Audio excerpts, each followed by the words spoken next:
तो आज की कहानी है यूइची की, जो कि सेकंड ईयर का एक स्टूडेंट है। वो आम जिंदगी बिताता है और डेली सुबह उठकर न्यूज़पेपर बेचता है। ऐसा वो इसलिए करता है ताकि वो अपने बेसिक नीड को पूरा कर सके। लेकिन आज यूइची ने जरूरत से ज्यादा काम किया है ताकि वो और भी पैसा कमा सके, क्योंकि उसका जो स्कूल है वो सभी लोगों को स्कूल ट्रिप पे लेके जा रहा है और यहाँ पे यूइची भी जाना चाहता है क्योंकि उसके दोस्त भी वहाँ पे जा रहे हैं। और यहाँ स्कूल में हम उसके सबसे करीबी दोस्तों से मिलते हैं। तो पहले दोस्त का नाम है सीबे, जो बहुत अमीर है और यहाँ पे वो यूइची को बोलता है कि मैं तुम्हें पैसे दे सकता हूँ ताकि तुम स्कूल ट्रिप पे आ सको। लेकिन ये बात सीहो को अच्छी नहीं लगती। उसको ऐसा लगता है कि यहाँ पे सीबे जो है वो यूइची को अपने मनी पावर दिखाने की कोशिश कर रहा है और उसको ऐसा लग रहा है कि कहीं ना कहीं इससे यूइची बुरा मान जाएगा। तभी बाकी के दो दोस्त यूतोरी और टेंजी भी वहाँ पे आ जाते हैं। वो दोनों यहाँ पे सीहो को शांत कराते हैं और बोलते हैं कि सीबे को माफ कर दो, वो तो कुछ भी बोलता रहता है। तो यहाँ पे जो टेंजी है वो बहुत ज्यादा स्मार्ट है और क्लास में उसकी जो रेपुटेशन है बहुत अच्छी है। तो वहीं पे यूतोरी जो है बहुत ज्यादा शांत रहने वाली लड़की है और उसको पास्ट में बहुत ज्यादा बुली किया गया है। तो देखा जाए तो इन पांचों की बहुत ही गहरी दोस्ती है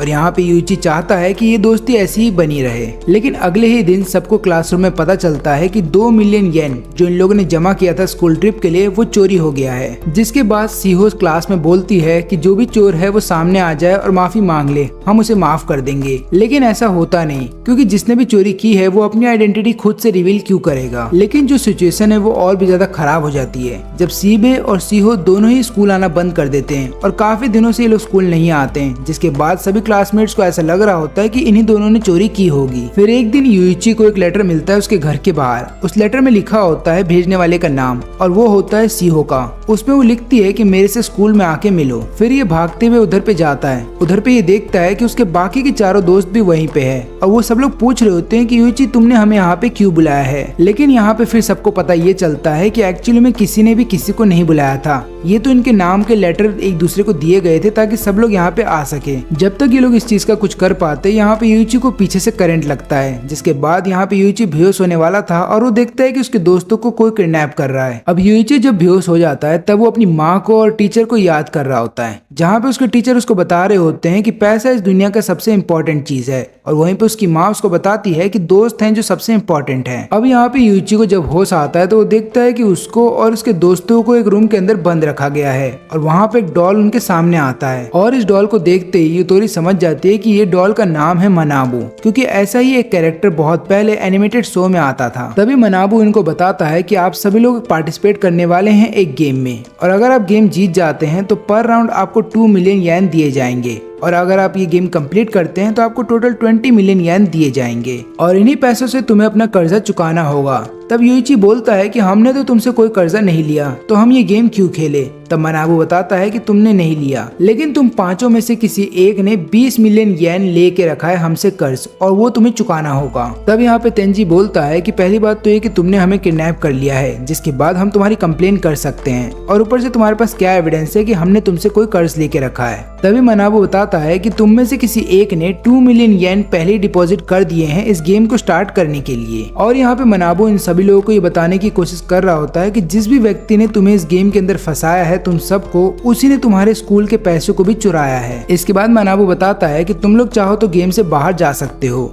लेकिन एक बात याद रखना, तुम लोगों ने जो डिपॉजिट कर रखा है 2 मिलियन येन का वो तुम्हें वापस नहीं मिलेगा और जिस भी व्यक्ति ने हमसे 20 मिलियन येन का कर्जा लेके रखा है उसे अकेले ही उस पैसों को चुकाना होगा। लेकिन अगर तुम सब लोग पार्टिसिपेट करने को तैयार होते हो तो उस पैसों को तुम पांचों में इक्वली डिस्ट्रीब्यूट कर दिया जाएगा, यानी कि हर किसी के हिस्से में 4 मिलियन येन आएंगे और जैसे जैसे तुम गेम को जीतते जाओगे वो पैसे कम हो जाएंगे, लेकिन जब तुम गेम को हारोगे तो वो पैसे डबल हो जाएंगे। मैं तुम लोग को टाइम देता हूँ ताकि तुम लोग बैठ करके डिसाइड कर लो कि तुम्हें क्या करना है। तब यहाँ पे सीहो बताती है कि एक काम करते हैं, हम लोग गेम में पार्टिसिपेट करते हैं, क्योंकि जिस भी व्यक्ति ने पैसा लिया है वो हमारे में से ही कोई एक है और वो हमारा दोस्त है, तो दोस्त होने के नाते हमें उसकी हेल्प करनी चाहिए। अब यहाँ पे सभी लोग सीहो की बात से एग्री कर रहे होते हैं, लेकिन यहाँ पे यूइची सोच रहा होता है कि उसे क्या करना चाहिए। या तो वो यहाँ से जा सकता है गेम को छोड़ करके, क्योंकि उसने कर्जा नहीं लिया, नहीं तो फिर उसे यहाँ पे रुक करके अपने दोस्तों का साथ देना होगा और आखिरी में यूइची फैसला करता है कि वो अपने दोस्तों का साथ देगा और इसके बाद सब लोग इस गेम में पार्टिसिपेट करने को तैयार हैं। उनका पहला गेम स्टार्ट होता है एक रूम के अंदर, जहाँ पे एक टेबल के ऊपर एक बहुत बड़ा कॉइन रखा गया है और हर किसी के नेम के बैजेस भी वहाँ पे रखे गए हैं और इन्हीं बैजेस के ऊपर लगातार इनको शो होता रहेगा कि इनके ऊपर कितना कर्जा है। तो अभी फिलहाल के लिए हर किसी के ऊपर 4 मिलियन येन का कर्जा हो रखा है, लेकिन गेम स्टार्ट हो जाने के बाद ये लोग नहीं दिखा सकते कि इनके ऊपर कितना कर्जा है, और अगर ऐसा किया जाता है तो जो भी व्यक्ति ऐसा करता है उसका अमाउंट डबल कर दिया जाएगा। फिर इसके बाद इन्हें गेम समझाया जाता है। तो इन सभी के सामने एक बहुत बड़ा सा टेबल है जिसके ऊपर एक बहुत बड़ा सा कॉइन है। इस कॉइन के ऊपर इन्हें अपना हाथ रखना है और फिर सभी लोगों से एक एक करके क्वेश्चंस पूछे जाएंगे,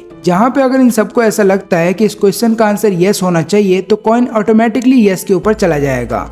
लेकिन अगर इनमें से किसी एक को भी ऐसा लगता है कि इस क्वेश्चन का आंसर नो होगा तो कॉइन नो के ऊपर चला जाएगा। और ये जो गेम है ये टेस्ट करेगा कि इनके अंदर कितनी यूनिटी है, और ऊपर से गेम के दौरान इनमें से कोई भी किसी से बात नहीं कर सकता, लेकिन जो क्वेश्चन पढ़ रहा है केवल वही अपना मुंह खोलेगा। और अगर इस रूल को तोड़ा गया तो तुम्हारा जो डेब्ट है उसको फिर से 2 गुना बढ़ा दिया जाएगा। और आखिरी का जो रूल है वो इन लोगों को एक वार्निंग के तौर पे दिया जाता है कि इस गेम के खत्म हो जाने के बाद जिसका सबसे कम स्कोर आएगा उस व्यक्ति के कर्जे में बाकी सबका कर्जा भी जोड़ दिया जाएगा। और गेम स्टार्ट होने से पहले इन लोगों को बताया जाता है कि इस गेम को अगर जीतना है तो अपनी यूनिटी बना के रखना। और इसी के साथ गेम स्टार्ट हो जाता है, जहाँ पे सीबे को बोला जाता है सबसे पहला क्वेश्चन पढ़ने के लिए। सीबे बोलता है कि क्या माउंट फूजी जापान का सबसे बड़ा माउंटेन है। क्वेश्चन बहुत ही सिंपल है और यहाँ पे सबको लगता है कि कॉइन यस की तरफ जाएगा, लेकिन सब लोग इस बात से हैरान हो जाते हैं जब कॉइन नो की तरफ चला जाता है, जिसकी वजह से इन लोगों का जो चांस होता है अपने कर्जे को कम करना वो और भी कम हो जाता है। और इसी दौरान हम देखते हैं कि यहाँ पे सीहो कुछ बोलना चाहती थी, लेकिन यहाँ पे यूची और टेंजी उसे मना करते हैं ऐसा करने से, क्योंकि अगर उसने ऐसा किया तो वो रूल को तोड़ देगी। फिर सेकंड क्वेश्चन पूछा जाता है सीहो के द्वारा, जो कि बहुत ही इजी क्वेश्चन था और हर किसी को लगता है कि इसका आंसर यस होगा,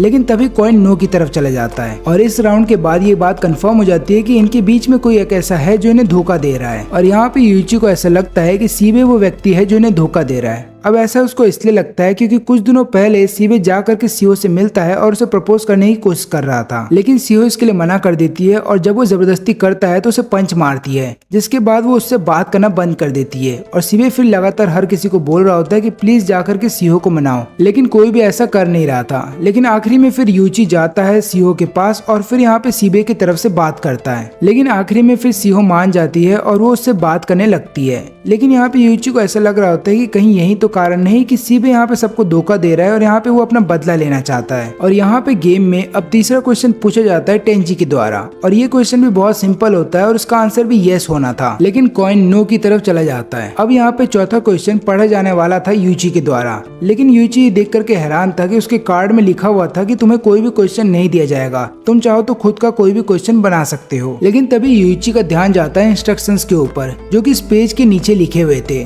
जहाँ पे ये लिखा हुआ था कि जो भी तुम क्वेश्चन पूछोगे अगर उसका आंसर यस निकलता है तो ग्रुप जीत जाएगा, लेकिन अगर सबने आंसर का क्वेश्चन गलत दिया तो तुम्हारा जो कर्जा है वो आधा कर दिया जाएगा। और यहाँ पे यूची समझ जाता है कि उसके जो तीनों दोस्त हैं जिन्होंने स्टार्टिंग के 3 क्वेश्चन पूछे थे उन्हें भी ये बात पता थी, और इसीलिए इतने इजी क्वेश्चंस का भी उन्होंने गलत आंसर दिया ताकि उनका जो कर्जा है वो आधा हो जाए। यहाँ पे यूची भी सोच रहा होता है कि उसे भी यहाँ पे सेल्फिश हो जाना चाहिए और इसको जानबूझ के आंसर को नो की तरफ ले जाना चाहिए ताकि उसका जो कर्ज है वो आधा हो जाए। लेकिन फिर उसको फिक्र होने लगती है यूतोरी की, क्योंकि आखिरी क्वेश्चन यूतोरी के द्वारा पूछा जाएगा और उसको ये बात पता है कि यूतोरी सबसे कमजोर है, और जब यूतोरी क्वेश्चन पूछेगी तो सब लोग जानबूझ के उस क्वेश्चन का सही आंसर देंगे। ऐसा करने से यूतोरी वो राउंड जीत तो जाएगी, लेकिन उसका कर्जा आधा नहीं होगा। और जब ये गेम खत्म हो जाएगा तो यूतोरी का रैंक सबसे कम निकलेगा, क्योंकि यूतोरी के पास 4 मिलियन का कर्जा होगा और वहीं पे सबके पास 2 मिलियन का कर्जा होगा, यानी कि यूतोरी का रैंक सबसे कम होगा और उसके बाद यूतोरी के ऊपर बाकी सबका कर्जा भी डाल दिया जाएगा। लेकिन यहाँ पे यूची फेयर खेलना चाहता था और वो चाहता था कि यहाँ पे यूतोरी की मदद करना, इसलिए वो बहुत ही इजी क्वेश्चन पूछता है ताकि इसका आंसर यस निकले। लेकिन फिर से कॉइन नो की तरफ चला जाता है और यहाँ पे यूची समझ जाता है कि कोई जानबूझ के ये सब कर रहा है और उसको गुस्सा भी आता है, लेकिन वो कुछ कर नहीं पाता। अब आखिरी क्वेश्चन पूछा जाने वाला है यूतोरी से, और यहाँ पे यूतोरी पूछती है कि क्या हम सभी लोग दोस्त बने रहेंगे। और यहाँ पे जिन लोगों ने ये गेम को कंडक्ट करवाया है वो लोग कैमरे से लगातार इन पे नजर रख रहे थे, और वो लोग भी ये सोच रहे होते हैं कि ये जो क्वेश्चन है ये स्टार्टिंग में आना चाहिए था, जिसके बाद इस क्वेश्चन का आंसर यस ही निकल करके आता। लेकिन अभी क्योंकि ग्रुप के अंदर सब लोग एक दूसरे के ऊपर शक कर रहे हैं कि कौन हो सकता है जो धोखा दे रहा है, तो हो सकता है इस क्वेश्चन का आंसर नो निकल करके आए। तभी यूइची बीच में बोल पड़ता है, वो ऐसा इसलिए करता है ताकि यूतोरी के ऊपर सारा कर्जा ना आ जाए, लेकिन ऐसा करने की वजह से यहाँ पे यूइची का कर्जा डबल हो जाता है और वो सबको बोलता है कि तुम लोग जानबूझ के यूतोरी को फंसाना चाहते हो। और ऊपर से रूल के अकॉर्डिंग अगर देखा जाए तो जिसका भी कर्जा सबसे कम होगा वो इस गेम को हार जाएगा। लेकिन यहाँ पे इन तीनों को ऐसा लग रहा होता है कि यूइची झूठ बोल रहा है, इसलिए ये लोग यूइची से कोई भी बात नहीं करते। और क्योंकि यहाँ पे अब यूइची सबके ऊपर इल्जाम लगा रहा था, तो अगला राउंड जब स्टार्ट होता है तो सब लोग यस की तरफ कॉइन को ले जाते हैं। और जब गेम खत्म हो जाता है तो सबको ये बात पता चलती है कि उनके ऊपर जो 4 बिलियन का कर्जा है उसमें से केवल 4 लाख ही कम हुआ है। और यहाँ पे यूइची के ऊपर जो कर्जा है वो 4 बिलियन का ही रह गया, क्योंकि जब यूइची ने सवाल पूछा था तब सबने नो आंसर दिया था, यानी कि उसका जो कर्जा था वो 2 बिलियन का हो गया था। लेकिन जब उसने बोल दिया सबके सामने तो वो फिर से 4 बिलियन का हो गया। और इसके बाद मनाबू वहाँ पे आता है और बोलता है कि अब हमें सेकंड गेम खेलना होगा। लेकिन यहाँ पे यूइची थोड़ी देर के लिए रुकता है, वो सबके क्वेश्चन पेपर को देखना चाहता था ताकि उसे पता चले कि उनके क्वेश्चन में क्या लिखा गया था। लेकिन इसके लिए बहुत देर हो जाती है, क्योंकि हर किसी के पेपर पे जो क्वेश्चन लिखा गया था वो अचानक से गायब हो जाता है। तभी यहाँ पे सीहो भी आ जाती है और वो यूइची के साथ डिस्कस कर रही होती है कि हम में से ट्रेडर कौन हो सकता है। अब यहाँ पे यूइची को ऐसा लग रहा था कि सीहो हो सकती है जो ट्रेडर हो, क्योंकि स्टार्टिंग जब गेम का होने वाला था तब यहाँ पे सीहो ने बोला था कि हमें ये गेम खेलना होगा। और उसने एक बार भी ये नहीं सोचा कि हम में से कौन ऐसा हो सकता है जिसने की स्कूल ट्रिप के 2 मिलियन येन चुराए हैं और ऊपर से इन लोगों से कर्जा लेके रखा है। लेकिन यहाँ पे सबसे अजीब बात ये होती है कि जब सीहो यहाँ पे यूइची के पास आती है तो वो ये बताती है यूइची को कि मैं तुम्हें पसंद करती हूँ। और ऊपर से वो ये भी रिवील करती है कि जब पहले राउंड का क्वेश्चन पूछा गया था तो मैं वहाँ पे बोलने वाली थी, जिसकी वजह से मेरे ऊपर भी पेनल्टी डाल दी गई है और मेरा भी जो डेब्ट है वो बढ़ गया है। और यहाँ पे इन दोनों की बात टेंजी सुन लेता है, लेकिन यहाँ के जो ऑर्गेनाइजर्स होते हैं उन्हें ये बात पता चल जाती है कि यूइची बहुत ज्यादा स्मार्ट है और खासकर जब बात पैसों की आए तो यूइची को कोई नहीं हरा सकता। लेकिन इन लोगों को ऐसा लग रहा होता है कि इतना ज्यादा शार्प माइंडेड भी काफी नहीं होगा यहाँ पे हर गेम जीतने के लिए। और इन 5 दोस्तों में से कोई एक ऐसा है जो इनकी फ्रेंडशिप को तोड़ना चाहता है। अब यहाँ पे जब अगला गेम स्टार्ट होने वाला होता है तो इन्हें बताया जाता है कि इस गेम को कुछ ऑडियंस देखेंगे, वो भी ऊपर से। और ऊपर से इस गेम में तुम्हें अपनी दोस्तों की इंसल्ट करनी है। लेकिन अभी भी इन लोगों को समझ में नहीं आ रहा होता है, तो मनाबू फिर इन्हें आराम से समझाता है। तो देखो, तुम्हें इस रूम के अंदर जाना है बारी बारी से। फिर उसके अंदर जाने के बाद एक कागज के टुकड़े के ऊपर तुम्हें अपनी दोस्त के बारे में कुछ बुरी चीजें लिखनी है और उसको एक बॉक्स के अंदर रख देना है। फिर मैं जाऊंगा उस रूम के अंदर और उस बॉक्स के अंदर से उस कागज के टुकड़े को लेकर के आऊंगा और बाद में जो भी तुमने लिखा है वो मैं सबके सामने पढ़ के सुनाऊंगा। फिर उसके बाद जो ऑडियंस है वो वोट करेगी कि तुम में से किसको कितना ज्यादा आगे बढ़ना चाहिए। और जो भी तुम में से सबसे पहले फिनिश लाइन को पार कर जाएगा उसके ऊपर सारा कर्जा आ जाएगा और बाकी के चारों को एलिमिनेट कर दिया जाएगा। लेकिन अगर तुम में से कोई भी किसी के बारे में कुछ भी नहीं लिखता है और ऑडियंस तुम्हें वोट नहीं देती है तो इसकी वजह से तुम लोग हर बार एक स्टेप आगे बढ़ोगे, यानी कि तुम सब लोग एक साथ मिल करके फिनिशिंग लाइन को पार कर जाओगे और फिर तुम्हें अगला थर्ड गेम खेलना होगा। और आखिरी में मनाबू इन सबको एक वार्निंग देता है कि तुम में से जो भी ट्रेटर है वो ऐसा चाहेगा नहीं कि तुम सब लोग एक साथ फिनिशिंग लाइन को पार करो। यहाँ पे जैसे ही गेम स्टार्ट हो जाता है तो पहले 2 राउंड में कोई भी किसी के बारे में कुछ भी नहीं लिखता और इसकी वजह से सब लोग एक साथ 2 स्टेप आगे बढ़ जाते हैं। लेकिन ऐसा करने की वजह से हर बार जब भी लोग एक स्टेप आगे लेंगे इनके हर एक स्टेप के ऊपर एक कंडीशन आ जाएगा, जिसकी वजह से इनका कर्जा धीरे धीरे बढ़ता जाएगा। तभी मनाबू एक नया रूल लेकर के आता है कि ये जितना भी कर्जा तुम्हारे ऊपर एक एक स्टेप को बढ़ने के बाद आ रहा है, ये सारा कर्जा उस व्यक्ति के ऊपर ट्रांसफर कर दिया जाएगा जो फिनिश लाइन को सबसे पहले पार करेगा। और इसकी वजह से तीसरा राउंड कम्प्लीटली चेंज हो जाता है, जहाँ पे सीहो के बारे में किसी ने कोई बुरी चीज लिखी थी। लिखा यह गया था कि सीहो यूइची को लाइक करती है और उसने टेंजी को भी डेट किया है। और ये चीज देख करके ऑर्गेनाइजर समझ जाते हैं कि एक लव ट्रायंगल फ्रेंडशिप को जल्दी तोड़ देता है और इसकी वजह से अब सीहो को 5 स्टेप आगे बढ़ना होगा और बाकी सब केवल 1 स्टेप आगे बढ़ेंगे। अब इसके बाद यहाँ पे सीबे जाता है यूइची के पास और बोलता है कि अगर सीहो तुम्हें लाइक करती थी तो तुम्हें अपने तक ही बात रखनी थी, तुम्हें सबको बात नहीं बतानी चाहिए थी। लेकिन यहाँ पे टेंजी फिर सीबे से बोलता है कि तुम इतना गुस्सा क्यों कर रहे हो, जबकि उसका एक्स बॉयफ्रेंड तो मैं रह चुका हूँ। फिर सीहो सबको समझाती है कि एक्चुअली में मैं टेंजी को इसलिए डेट कर रही थी क्योंकि हमारे फादर ऐसा चाहते थे। वो दोनों एक दूसरे को जानते थे और वो लोग चाहते थे कि उनके बच्चे भी एक दूसरे से बड़े होकर शादी कर ले। लेकिन मैं टेंजी को प्यार नहीं करती और मैंने उसको ये बात पहले ही बता दी थी, इसलिए अब हम दोनों एक दूसरे को डेट नहीं करते हैं। अब ये बात पूरी तरह से सच नहीं है, क्योंकि यहाँ पे जो टेंजी है उसके मन में फीलिंग्स है सीहो को लेकर के। और ये बात हमें तब पता चलती है जब यहाँ पे सीबे जो है वो सीहो को डांट रहा था। तब टेंजी गुस्से में आ जाता है और उल्टा लड़ पड़ता है सीबे से और फिर दोनों एक दूसरे पे इल्जाम लगाने लगते हैं कि तुमने ही सीहो के बारे में ये चीजें लिखी होंगी। और यहाँ पे क्योंकि टेंजी स्मार्ट है तो ये यहाँ पे सीबे से ये बोलता है कि तुमने जानबूझ के रूमर फैलाया है क्योंकि तुम देखना चाहते थे कि यहाँ पे सीहो एक्चुअली में किससे प्यार करती है। और ऊपर से मैं तो ऐसा काम करूंगा ही नहीं, क्योंकि मुझे पता है कि अगर मैंने ऐसा कुछ भी लिखा तो हर कोई मुझे ही दोषी मानेगा। और ऊपर से मुझे भी ये बात पता है कि तुम्हारे मन में भी सीहो को लेकर के फीलिंग्स है। दोनों ही आपस में और लड़ते इससे पहले कि यूइची बीच में आ जाता है। वो बोलता है कि तुम दोनों आपस में लड़ना बंद करो, यहाँ पे सीहो की फीलिंग्स को भी समझो, और अगर तुम्हें सही में सीहो की इतनी फिक्र है तो आपस में लड़ना बंद करो और यहाँ पे सोचो कि हमें आगे क्या करना है। वहीं पे दूसरी तरफ यूतोरी को जलन हो रही होती है सीहो से, क्योंकि वो देख रही थी कैसे तीनों लड़के यहाँ पे सीहो के लिए लड़ रहे हैं और कोई भी उसके लिए कुछ नहीं बोल रहा, यानी कि किसी को भी उसके अंदर इंटरेस्ट नहीं है। इसके बाद चौथा राउंड स्टार्ट हो जाता है और जब चौथा राउंड खत्म होता है तो यहाँ पे मनाबू को 3 पेपर मिलते हैं, यानी कि 3 लोगों के बारे में कुछ चीजें लिखी गई हैं। यहाँ पे सीहो के बारे में भी एक चीज लिखी गई थी कि सीहो ने प्लास्टिक सर्जरी कराया है, और इसके बाद फिर से सीहो काफी सारे स्टेप्स को छोड़ करके आगे बढ़ जाती है। और यहाँ पे यूइची और सीबे जो है वो एक एक स्टेप आगे बढ़ते हैं। अब गेम जैसे जैसे आगे बढ़ता है हर किसी के बारे में कोई ना कोई सीक्रेट पता चल रहा होता है, और यहाँ पे इनकी जो फ्रेंडशिप है वो धीरे धीरे टूट रही होती है। अब यहाँ पे सबसे डार्क सीक्रेट पता चलता है यूतोरी के बारे में। सबको ये बात पता चलती है कि यूतोरी ने सुगर बेबी का काम किया है, और ये बात सुनते ही यूतोरी रोने लगती है, क्योंकि उसने ये डार्क सीक्रेट आज तक किसी को नहीं बताया था। लेकिन यूतोरी इसका इल्जाम डाल रही होती है सीहो के ऊपर, क्योंकि उसने ये बात सीहो को बताई थी और उसने वादा किया था कि वो किसी को नहीं बताएगी, लेकिन सीहो ने ये बात सबको बता दी। वहीं पे दूसरी तरफ सीबे इस बात पे लगातार कमेंट करने लगता है और यूतोरी के पास्ट को लेकर के गलत गलत चीजें बोल रहा होता है। तो टेंजी को आ जाता है गुस्सा और वो एक पंच मारता है, और फिर वो यूइची को बोलता है कि तुम जाओ और यूतोरी को संभालो। फिर इसके बाद काफी सारे राउंड कंप्लीट हो जाते हैं और अब हम देखने को मिलता है कि यहाँ पे टेंजी है जो सबसे पीछे चल रहा है। मनाबू एक बार फिर से इन सब लोगों को रूल समझाता है, लेकिन ऐसा लग रहा है कि अब कोई भी रूल में इंटरेस्टेड नहीं है और किसी को भी अपने कर्जे से कोई फर्क नहीं पड़ता, क्योंकि ये लोग एक ऐसे मोड़ पे आ गए हैं जहाँ पे इनकी फ्रेंडशिप अब टूटने वाली है। फिर यूतोरी अपने पास्ट के बारे में बताती है। वो बोलती है कि मुझे काफी ज्यादा बुली किया जाता था और कोई भी टीचर मेरी मदद नहीं करता था, और जो लोग मुझे बुली करते थे उन लोगों से बचने के लिए मैं उन्हें पैसे दिया करती थी। अब लगातार तो मैं पैसे जमा नहीं कर पाती थी अपने घर से, तो पैसे जमा करने के लिए मैं सुगर बेबी का काम करने लगी। फिर मेरे को एक अमीर बुढ़ा मिल गया जिसके साथ स्टार्टिंग में तो मैं खाना खाया करती थी, बाद में आगे चल करके वो मेरी फोटो लेने लगा, लेकिन जब वो बात आगे बढ़ गई और उसने मेरे साथ फिजिकल होने की कोशिश की तो मैं वहाँ से भाग आई। मेरा यकीन करो मैंने इसके अलावा कुछ भी नहीं किया।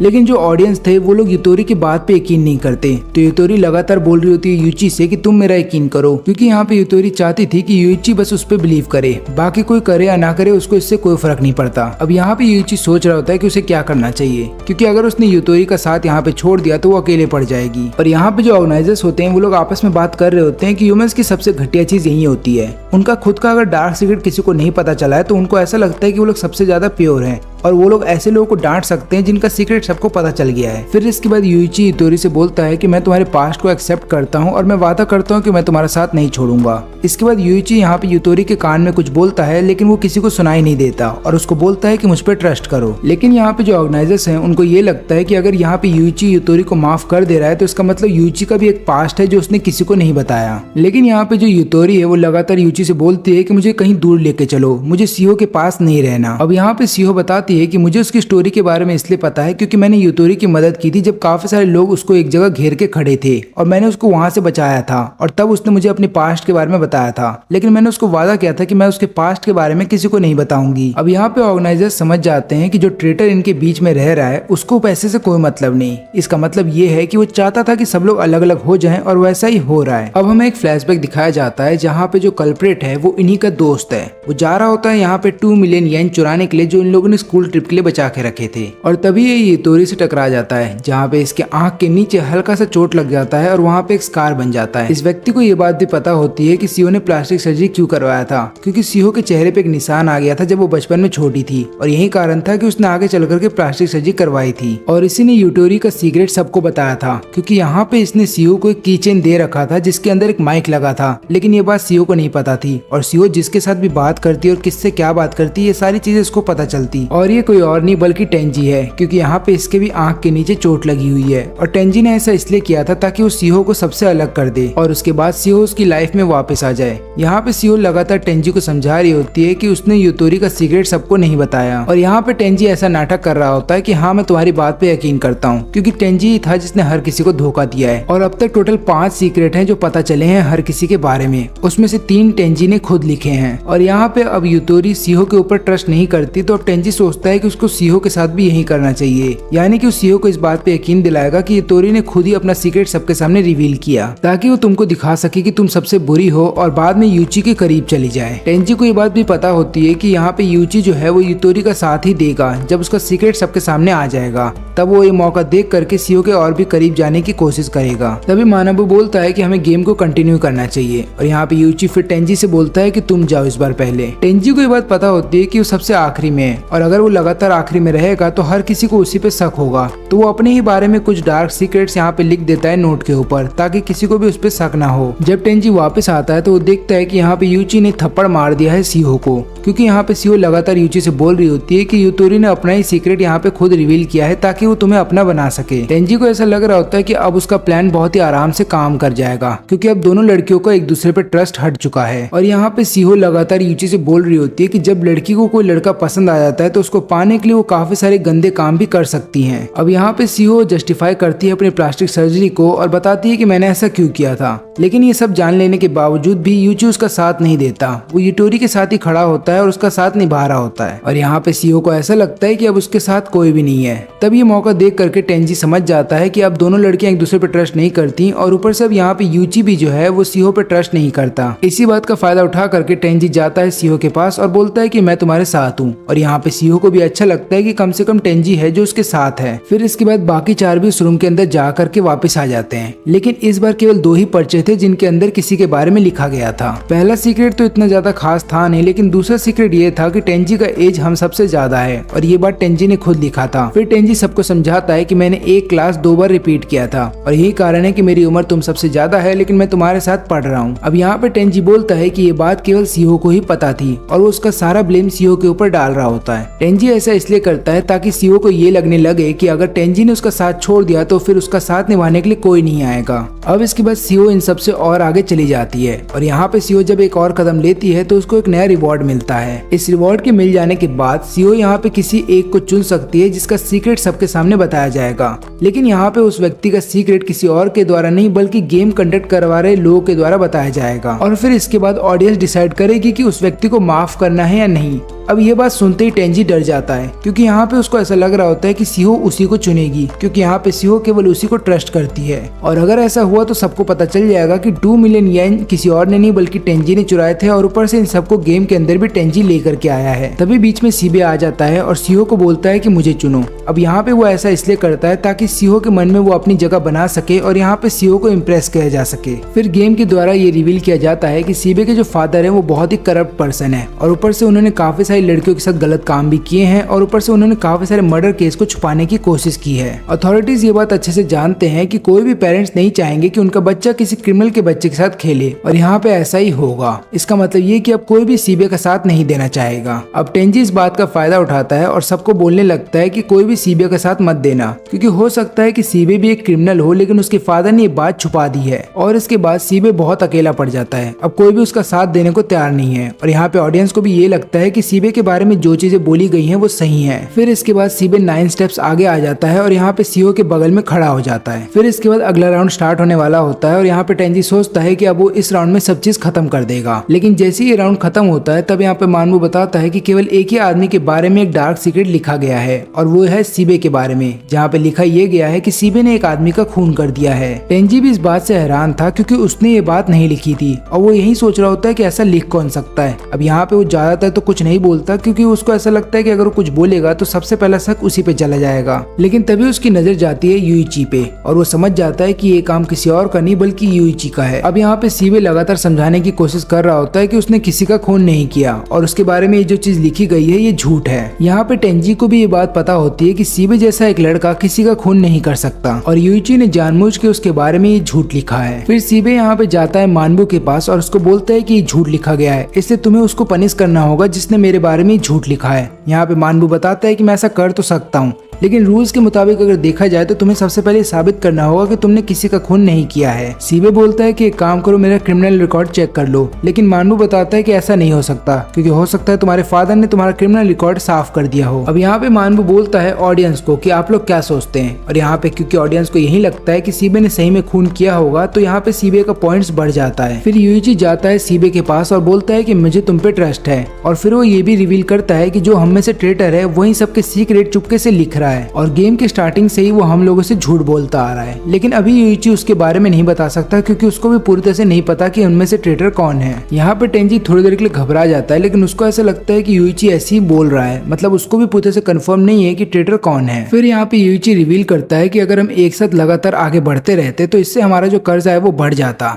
तब यहाँ पे फायदा केवल गेम के अथॉरिटीज का होता, लेकिन जो ऑडियंस इस गेम को देख रही है उनका कोई फायदा नहीं होता। और ऊपर से हमने अभी देखा कि किस तरीके से सीईओ को एक रिवॉर्ड दिया गया था अगले स्टेप पे, तो उसी तरीके से हम एक साथ अगर आगे बढ़ते रहते तो हमें भी काफी सारे रिवॉर्ड दिए जाते। इसका एक ही मतलब है कि जब हम फिनिशिंग लाइन को पार कर जाते वो भी एक साथ, तब हमारा कर्जा जो है वो एक जैसा ही रहता, ना तो ज्यादा बढ़ता और ना ही ज्यादा घट जाता। लेकिन इन सभी लोगों को ये बात समझने में बहुत देर हो गई है। तभी यूइची एक प्लान के साथ आता है। वो बोलता है कि सीबे अब क्योंकि सबसे आगे चल रहा है तो हम अपने बारे में कोई ना कोई डार्क सीक्रेट पेपर के ऊपर लिखेंगे ताकि हम सब लोग भी सीबे तक पहुंच जाएं, और कोई भी इस रूल को नहीं तोड़ेगा, यानी कि कोई भी सीबे के बारे में कोई भी बुरी चीज नहीं लिखेगा बल्कि अपने बारे में ही लिखेगा। और किसी ने अगर अपने बारे में ना लिख करके सीबे के बारे में लिखा तो हम समझ जाएंगे कि ट्रेडर कौन है। लेकिन टेंजी इससे डिसएग्री कर देता है और बोलता है कि मैं इसको नहीं करने वाला, अगर तुम्हें पता है कि ट्रेडर कौन है तो उसका नाम अभी बता दो। अब यहाँ पे टेंजी जानबूझ के यूची से लगातार सवाल पूछ रहा होता है क्योंकि उसको पता है कि यूची को असली में ट्रेडर कौन है ये नहीं पता, और ऐसा करने से वो यूची के ऊपर प्रेशर बनाएगा जिसके बाद यूची घबरा जाएगा। लेकिन यहाँ पे यूची कुछ भी नहीं बताता, और जब अगला राउंड स्टार्ट होता है तो उसका रिजल्ट बहुत ही हैरान करने वाला था क्योंकि इस बार 10 चिट्ठियां निकलती हैं जिसमें कि हर किसी के बारे में कुछ न कुछ लिखा हुआ था, और इसकी वजह से यूची का जो प्लान होता है वो फेल हो जाता है। तब यहाँ पे टेंजी उसको बोलता है कि अब तुम्हें बताना ही पड़ेगा कि ट्रेडर कौन है। लेकिन यहाँ पे यूची शांत रहता है और बोलता है कि मुझे नहीं पता कि ट्रेडर कौन है, मैंने तो ये कहानी ऐसी ही बनाई थी और मुझे लगा था मेरा प्लान सक्सेसफुल हो जाएगा, लेकिन ऐसा हुआ नहीं। और यहाँ पे अब टेंजी पूरे कॉन्फिडेंस में आ जाता है कि उसका प्लान अब एग्जीक्यूट कर जाएगा और वो सीईओ को सबसे अलग कर देगा, और ये गेम तब तक चलता रहता है जब तक कि सीईओ आखिरी स्टेप तक ना पहुंच जाए। और अब सीईओ क्योंकि आखिरी स्टेप पे पहुंच गई थी तो एक और स्टेप उसको लेना है और उसके बाद वो थर्ड गेम में पहुंच जाएगी। इसका मतलब ये है कि अब सीईओ चाहे कुछ भी कर ले वो पीछे नहीं हट पाएगी। लेकिन तभी गेम के अथॉरिटीज को ये बात पता चलती है कि यूची स्टार्टिंग से इस गेम को मैनिपुलेट कर रहा था और किसी को पता भी नहीं चला। यहाँ पे यूची चाहता था कि हर कोई एक साथ मिल करके काम करे ताकि ट्रेडर का पता लगाया जा सके। और यहाँ पे यूची बोलता है कि अगले राउंड के लिए हम सब लोग एक एक पर्चा लेंगे और उसके अंदर लिखेंगे कि मैं वही व्यक्ति हूँ जो इन सबको गेम के अंदर ले करके आया हूँ। ऐसा लिखने से होगा यूँ कि अगर हमने झूठ लिखा है तो गेम वाले हमें पनिश करेंगे और हम सब लोग थर्ड राउंड में चले जाएंगे, लेकिन हम में से जो ट्रेटर है उसको पनिशमेंट नहीं दी जाएगी और वो यहीं पे रुका रहेगा। और यहाँ पे सबसे पहले टेंजी को भेजा जाता है लिखने के लिए क्योंकि सीईओ सबसे ज्यादा ट्रस्ट उसी को कर रही है। अब यहाँ पे टेंजी घबरा जाता है लेकिन उसको समझ में नहीं आता कि उसे क्या करना चाहिए। फिर वो सोचता है कि उसे वही करना चाहिए जो अभी यूची बोल रहा है, और बाद में जब वो पकड़ा जाएगा तो वो बहाना मार देगा कि उसने ऐसा क्यों किया था। लेकिन जब रिजल्ट आता है तो हर कोई हैरान रहता है क्योंकि यहाँ पे केवल टेंजी था जिसने कि अपने पेपर पे कुछ लिखा था, बाकी सबने अपना पेपर ब्लैंक छोड़ दिया। फिर इसके बाद टेंजी रोते हुए बहाना मार रहा होता है कि उसने ये सब क्यों किया, लेकिन यहाँ पे यूची बोलता है कि ये बहाने बाद में मारना, पहले ये बताओ कि तुमने क्या क्या किया है। अब यहाँ पे होता यूँ है कि यूची को स्टार्टिंग से ही शक था टेंजी के ऊपर, और गेम स्टार्ट होने से पहले उसने ये देखा कि कौन कौन ट्रस्ट के लायक है, इसलिए उसने बताया कि वो सीईओ के साथ स्टार्टिंग से ही मिलकर के काम कर रहा था। और यहाँ पे जब वो रूम के अंदर गया तो उसने 2 पर्चे निकाले थे और अथॉरिटीज को उसने ये दिखाने की कोशिश की कि उसने पर्चे के ऊपर कुछ लिखा है, लेकिन एक्चुअली उसने पर्चा ब्लैंक छोड़ दिया था और सेकंड पर्चे पे उसने कुछ लिखा था जो उसने सीईओ को दे दिया। और यहाँ पे सीईओ ने बिल्कुल वैसा ही किया जैसा उस पर्चे के अंदर लिखा हुआ था। इसकी वजह से हुआ यूँ कि यहाँ पे यूची समझ गया कि सीईओ ट्रस्ट के लायक है। अब जब बात यूतोरी की आती है तो यहाँ पे यूतोरी को भी उसने एक पर्चा दिया था और उसके अंदर लिखा हुआ था कि सीईओ के साथ लगातार फाइट करते रहो, ऐसा करने से ट्रेडर को ये लगेगा कि जैसा वो चाहता था वैसा ही हो रहा है। और मैंने यहाँ पे सीबे के साथ भी बिल्कुल वैसा ही किया, जिससे कि मैं समझ गया कि ये तीनों भरोसे के लायक हैं। लेकिन जब बात तुम पे आती है तो मुझे डाउट था क्योंकि स्टार्टिंग से मैं देख रहा हूँ कि तुम पहले की तरह बिहेव नहीं कर रहे हो, क्योंकि जिस टेंजी को मैं जानता था वो हमेशा शांत रहता था और किसी के बीच में झगड़ा नहीं करवाता था, लेकिन जब से गेम स्टार्ट हुआ है तब से तुम एक दूसरे के बीच में झगड़ा करवा रहे हो। लेकिन यहाँ पे यूइची को ये बात पता थी कि एक आदमी के बारे में एक से ज्यादा सीक्रेट लिखे जा सकते हैं, इसलिए यहाँ पे यूइची ने उन तीनों के टैग्स अपने पास रख लिए थे, यानी कि नेम टैग। अब ऐसा करने से उन तीनों के पास कोई चारा नहीं था, बल्कि यूइची की बात माननी पड़ती। और यहाँ पे अथॉरिटीज भी समझ जाते हैं कि यूइची बहुत ज्यादा स्मार्ट है, उसको पता है कि इंसानों की साइकोलॉजी के साथ कैसे खेलना है, और उसने इन तीनों को ऐसा मैनिपुलेट किया कि वो तीनों वही करेंगे जो यूइची यहाँ पे करवाना चाहता है। यूइची टेंजी को ये भी बताता है कि मुझे तुम पे और भी ज्यादा शक तब हुआ जब तुमने सीबे के ऊपर इल्जाम लगाया कि सीबे ने ही जरूर किसी न किसी के बारे में कोई ना कोई बुरी चीज लिखी होगी, क्योंकि हम सब लोग जानते हैं कि सालों से हमने सीबे को अपने बारे में या फिर किसी और के सीक्रेट नहीं बताया है, क्योंकि ये जो सीबे है वो किसी के भी सीक्रेट को जल्दी किसी और को बता देता है और वो बहुत बड़ा गॉसिप क्वीन है। और ये बात तुम जानते थे, लेकिन उसके बावजूद भी तुमने इल्जाम लगाया तो सीबे के ऊपर। यहाँ पे टेंजी अब अपनी हार मान लेता है, वो सबसे माफी भी मांगता है, लेकिन अब कोई भी उसको माफ करने के लिए तैयार नहीं है। फिर यहाँ पे यूइची मानबू के कान में कुछ बोलता है और उसको बताता है कि मैंने गेम के अंदर एक झूठ बोला था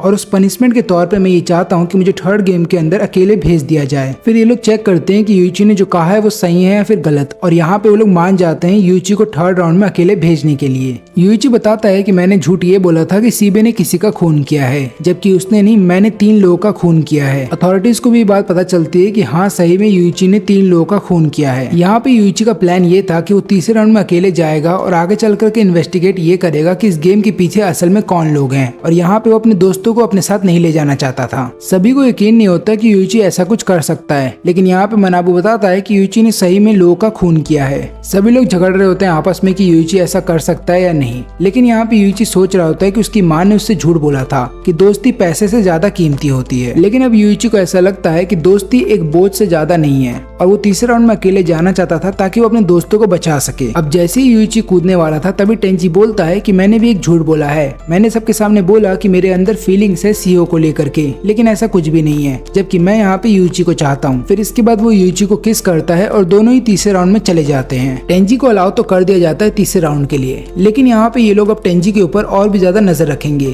क्योंकि इन्हें पता ये चलता है कि टेंजी ये गेम एक बार नहीं बल्कि दूसरी बार खेल रहा है। फिर हमें कई साल पहले का सीन दिखाया जाता है जहाँ पे यूइची की माँ उसको बता रही होती है कि इस दुनिया में सबसे इम्पोर्टेंट तुम्हारे फ्रेंड्स हैं, ना कि पैसे। फिर यूइची अपना सिर हिला करके माँ को बताने की कोशिश कर रहा होता है कि हाँ मैं समझ चुका हूँ, लेकिन जब वो हॉस्पिटल से बाहर आता है और अपने टीचर से मिलता है तो वो बताता है कि इस दुनिया में सबसे इम्पोर्टेंट केवल पैसे हैं। तभी यूइची की आंख खुलती है और वो अपने आप को टेंजी को एक गुफा में पाता है। वो टेंजी से पूछता है कि क्या तुम्हें पता है कि हम कहाँ पे हैं, लेकिन यहाँ पे टेंजी बोलता है कि मुझे भी नहीं पता। तभी मानबू की आवाज सुनाई देती है और यहाँ पे मानबू बोलता है कि अगले गेम से पहले तुम्हें 3 दिन तक यहीं पे रुकना होगा। अब इन लोगों के लिए सर्वाइव करने के लिए केवल इनके पास पानी है। यहाँ पे टेंजी यूइची को बताता है कि मैंने जो तुम्हें किस किया वो जरूरी था, और मैं तुम्हारे साथ यहाँ पे जानबूझ के आया हूँ ताकि मैं तुम्हें अकेले में समझा सकूं कि मैंने तुम्हें धोखा क्यों दिया और ऊपर मैंने ये सब क्यों किया था। फिर टेंजी बताता है कि इस गेम के अंदर मेरा दूसरी बार है जब मैंने फ्रेंडशिप का ये गेम खेला है। लेकिन आगे कुछ भी बताने से पहले यहाँ पे टेंजी यूइची को बोलता है कि अपने नेम टैग को हाथ से ढक लो, क्योंकि उनके अंदर माइक्रोफोन लगे हुए हैं। फिर यहाँ पे टेंजी बताता है कि ये सब चीज का कारण है सीहो, क्योंकि सीहो की वजह से मैंने वो चीजें खो दी जो मेरे लिए इम्पोर्टेंट थी। तो मिडिल स्कूल में टेंजी के 2 बहुत ही करीब दोस्त हुआ करते थे और वो लोग हमेशा टेंजी के साथ रहते थे।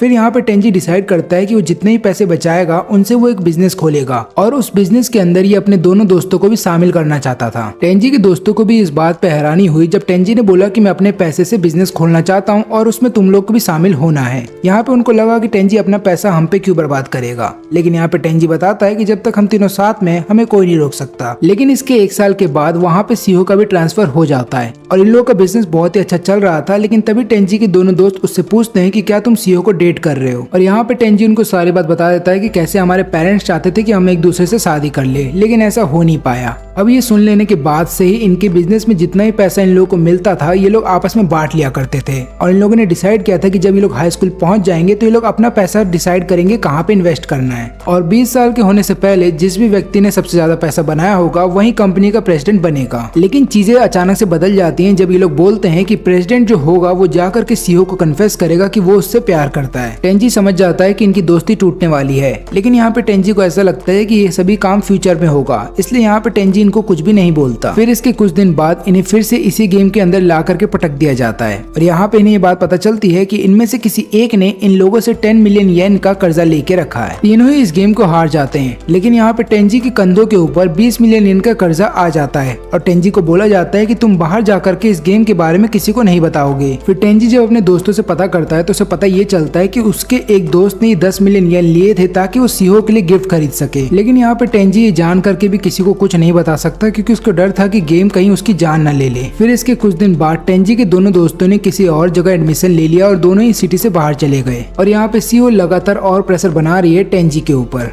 आखिरी में टेंजी अपने फादर को सारी बात बता देता है क्योंकि यहाँ पे उसकी लाइफ में केवल एक ही पर्सन इम्पोर्टेंट है और वो उसके फादर हैं। टेंजी के फादर उसकी सारी बात सुनते हैं और उसको बोलते हैं कि तुम चिंता मत करो, तुम थोड़ी देर रिलैक्स करो, अब बाकी का काम मैं देख लूंगा। लेकिन उसी दिन टेंजी को एक खबर पता चलती है कि उसकी फादर की डेथ हो गई है और यहाँ पे पुलिस वाले ये बता रहे होते हैं कि टेंजी के फादर ने सुसाइड किया है। लेकिन यहाँ पे टेंजी को पता है कि उसके फादर ऐसा कुछ भी नहीं कर सकते और घर से जाने से पहले टेंजी के फादर ने बोला था कि मैं सीहो की फैमिली से मिलने जा रहा हूँ। और यहाँ पे टेंजी को ऐसा लग रहा होता है कि उसकी लाइफ में उसके दोस्तों का चले जाना, उसके फादर की डेथ हो जाना, ये सभी चीजें कनेक्टेड है सीहो से और तभी से सीहो के ऊपर लगातार टेंजी ने नजर बना के रखी थी। लेकिन यहाँ पे टेंजी को कुछ भी नहीं मिलता। लेकिन सबसे अजीब बात ये थी कि जब टेंजी लगातार सीहो के बारे में पता लगा रहा था तब उसके घर पे एक लेटर आता है। उसमें लिखा ये गया था कि सीहो के पास से रिलेटेड चीजें को ढूंढना बंद करो, नहीं तो तुम भी गायब हो जाओगे अपने फादर की तरह। और यही वो कारण है जिसकी वजह से मैं तुम सबको इस फ्रेंडशिप गेम के अंदर लेकर के आया था ताकि मैं तुम्हें सीहो की असलियत दिखा सकूं। लेकिन यहाँ पे यूइची की वजह से टेंजी का प्लान फेल हो जाता है। लेकिन अभी भी टेंजी को ऐसा लगता है कि सीहो कुछ तो ऐसा छुपा रही है जो उसको पता है। अब इनके ऊपर जो कर्जा है वो टोटल 10.8 मिलियन का है। लेकिन यहाँ पे यूइची बोलता है कि जितनी इन्फॉर्मेशन मैंने गैदर की है उसके अकॉर्डिंग हमारे ऊपर टोटल 18.8 मिलियन येन का कर्जा होना चाहिए।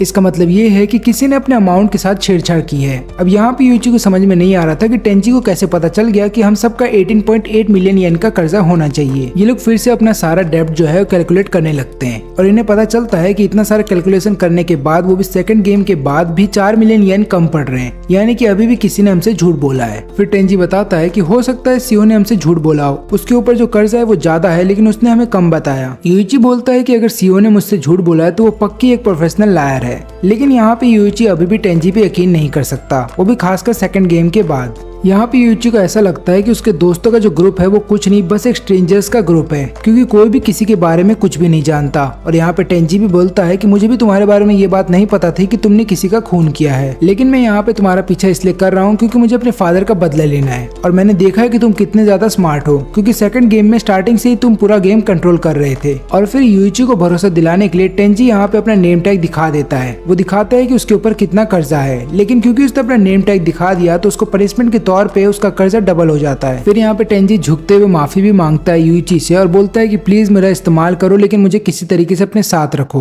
यूइची बोलता है कि ठीक है मैं तुम्हारा साथ तो दूंगा लेकिन मुझे ये सोचने के लिए अभी समय चाहिए। फिर एक और आधा दिन जब बीत जाता है तब यूइची पूछता है टेंजी से कि तुम सीबे और यूतोरी के बारे में क्या सोचते हो। टेंजी बोलता है कि मैं उनके बारे में नहीं सोचता क्योंकि वो मेरे कुछ लगते ही नहीं। तब यहाँ पे यूइची बोलता है कि पर वो तो तुम्हारे दोस्त थे ना और तुम उनको यहाँ पे लेकर के आए थे, तो एक काम करना, जब तुम इस गेम से बाहर चले जाओ तो उन लोगों से माफी मांगना। हो सकता है वो लोग तुम्हें माफ भी ना करे, लेकिन चाहे कुछ भी हो जाए अपने सच्चे दिल से उनसे माफी मांगना। और यहाँ पे टेंजी बोलता है कि ठीक है मैं उनसे माफी मांगने के लिए तैयार हूँ। और इसके बाद यूइची बोलता है कि ठीक है अगर तुम जैसा मैं बोलता हूँ वैसा करोगे तो मैं भी वादा करता हूँ कि मैं तुम्हारा इस गेम में साथ दूंगा। फिर इसके 3 दिन के बाद दोनों को रिहा कर दिया जाता है। अब गुफा से निकलने के बाद इन दोनों को एक जंगल में छोड़ दिया जाता है और वहीं पे मनाबू आता है और वो बोलता है कि अगला जो गेम होने वाला है वो हाइड एंड सीक का होगा, लेकिन इस कॉम्पिटिशन में तुम्हारी जो अपोनेंट की टीम होगी वो 5 लोगों की होगी। लेकिन यहाँ पे टेंजी को समझ में नहीं आ रहा था कि उनके सामने कोई और अपोनेंट कैसे आ गए, क्योंकि ये गेम तो फ्रेंडशिप का है ना, तो उनके सामने उनके खुद के दोस्त होने चाहिए। फिर यहाँ पे मनाबू समझाता है कि ट्रू फ्रेंडशिप तभी एग्जिस्ट करती है जब तुम्हारे सामने कोई अपोनेंट है। एग्जाम्पल के तौर पे जैसे कि तुम्हारा कोई दोस्त है लेकिन वो तुम्हें धोखा दे रहा है और तुम सामने वाली अपोनेंट की टीम को देखते हो कि वो लोग 5 जन है लेकिन एक साथ मिलकर रह रहे हैं, तब तुम्हारे मन में जलन होगी और आगे चल करके तुम अपने दोस्त पे कभी ट्रस्ट नहीं करोगे।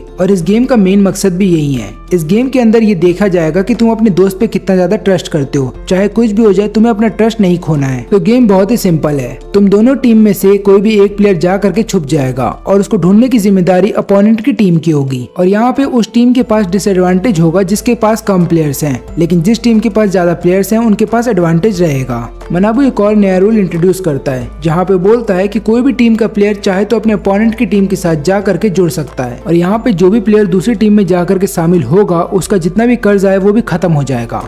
लेकिन यहाँ पे यूची की टीम के लिए ऐसा करना नामुमकिन है, क्योंकि यहाँ पे अगर यूची की टीम में से कोई भी ऐसा करता है तो यूची हार जाएगा। फिर यहाँ पे मनाबू यूची को एक ऑप्शन देता है कि एक और टीम है जिसमें से एक ही प्लेयर बचा है, तुम चाहो तो उस प्लेयर को अपने पास रख सकते हो। फिर यहाँ पे यूची पूछता है कि क्या वो एक लड़की है, तो मनाबू बताता है कि हाँ वो एक लड़की है, और यूची बोलता है कि ठीक है, उसको हम अपनी टीम में शामिल करने के लिए तैयार है। टेंजी इसके लिए मना भी करता है और बोलता है कि हो सकता है वो लड़की हमें धोखा दे दे। लेकिन यहाँ पे यूची बोलता है कि हम इस गेम को बिना किसी और प्लेयर के जीत नहीं सकते। तुम ही सोचो, हमारी टीम में केवल 2 प्लेयर हैं और इस तरीके से हम गेम को नहीं जीत पाएंगे। तभी मारिया उनके सामने आती है, जिसको एक्सेप्ट कर लिया जाता है यूची के द्वारा। अब देखा जाए तो मारिया जो है वो गेम अथॉरिटी की ही एक प्लेयर है, उसको जानबूझ के यूची की टीम में भेजा गया है ताकि वो लोग यूची के ऊपर नजर रख पाए। फिर यहाँ पे टेंजी बोलता है कि ठीक है, मैं जाकर के छुपूंगा, तब तक तुम बाहर रहना। ऐसा टेंजी इसलिए करता है क्योंकि यहाँ पे उसको पता है कि अगर यूची बाहर रहेगा तो वो मारिया के ऊपर नजर रख पाएगा, कहीं मारिया जाकर के दूसरी टीम में शामिल ना हो जाए। इसके बाद मानबू दोनों ही टीम को 2 घंटे का टाइम देता है, और जब तक ये लोग छुपने जा रहे थे तब यहाँ पे टेंजी एक बार फिर से रूल समझाता है।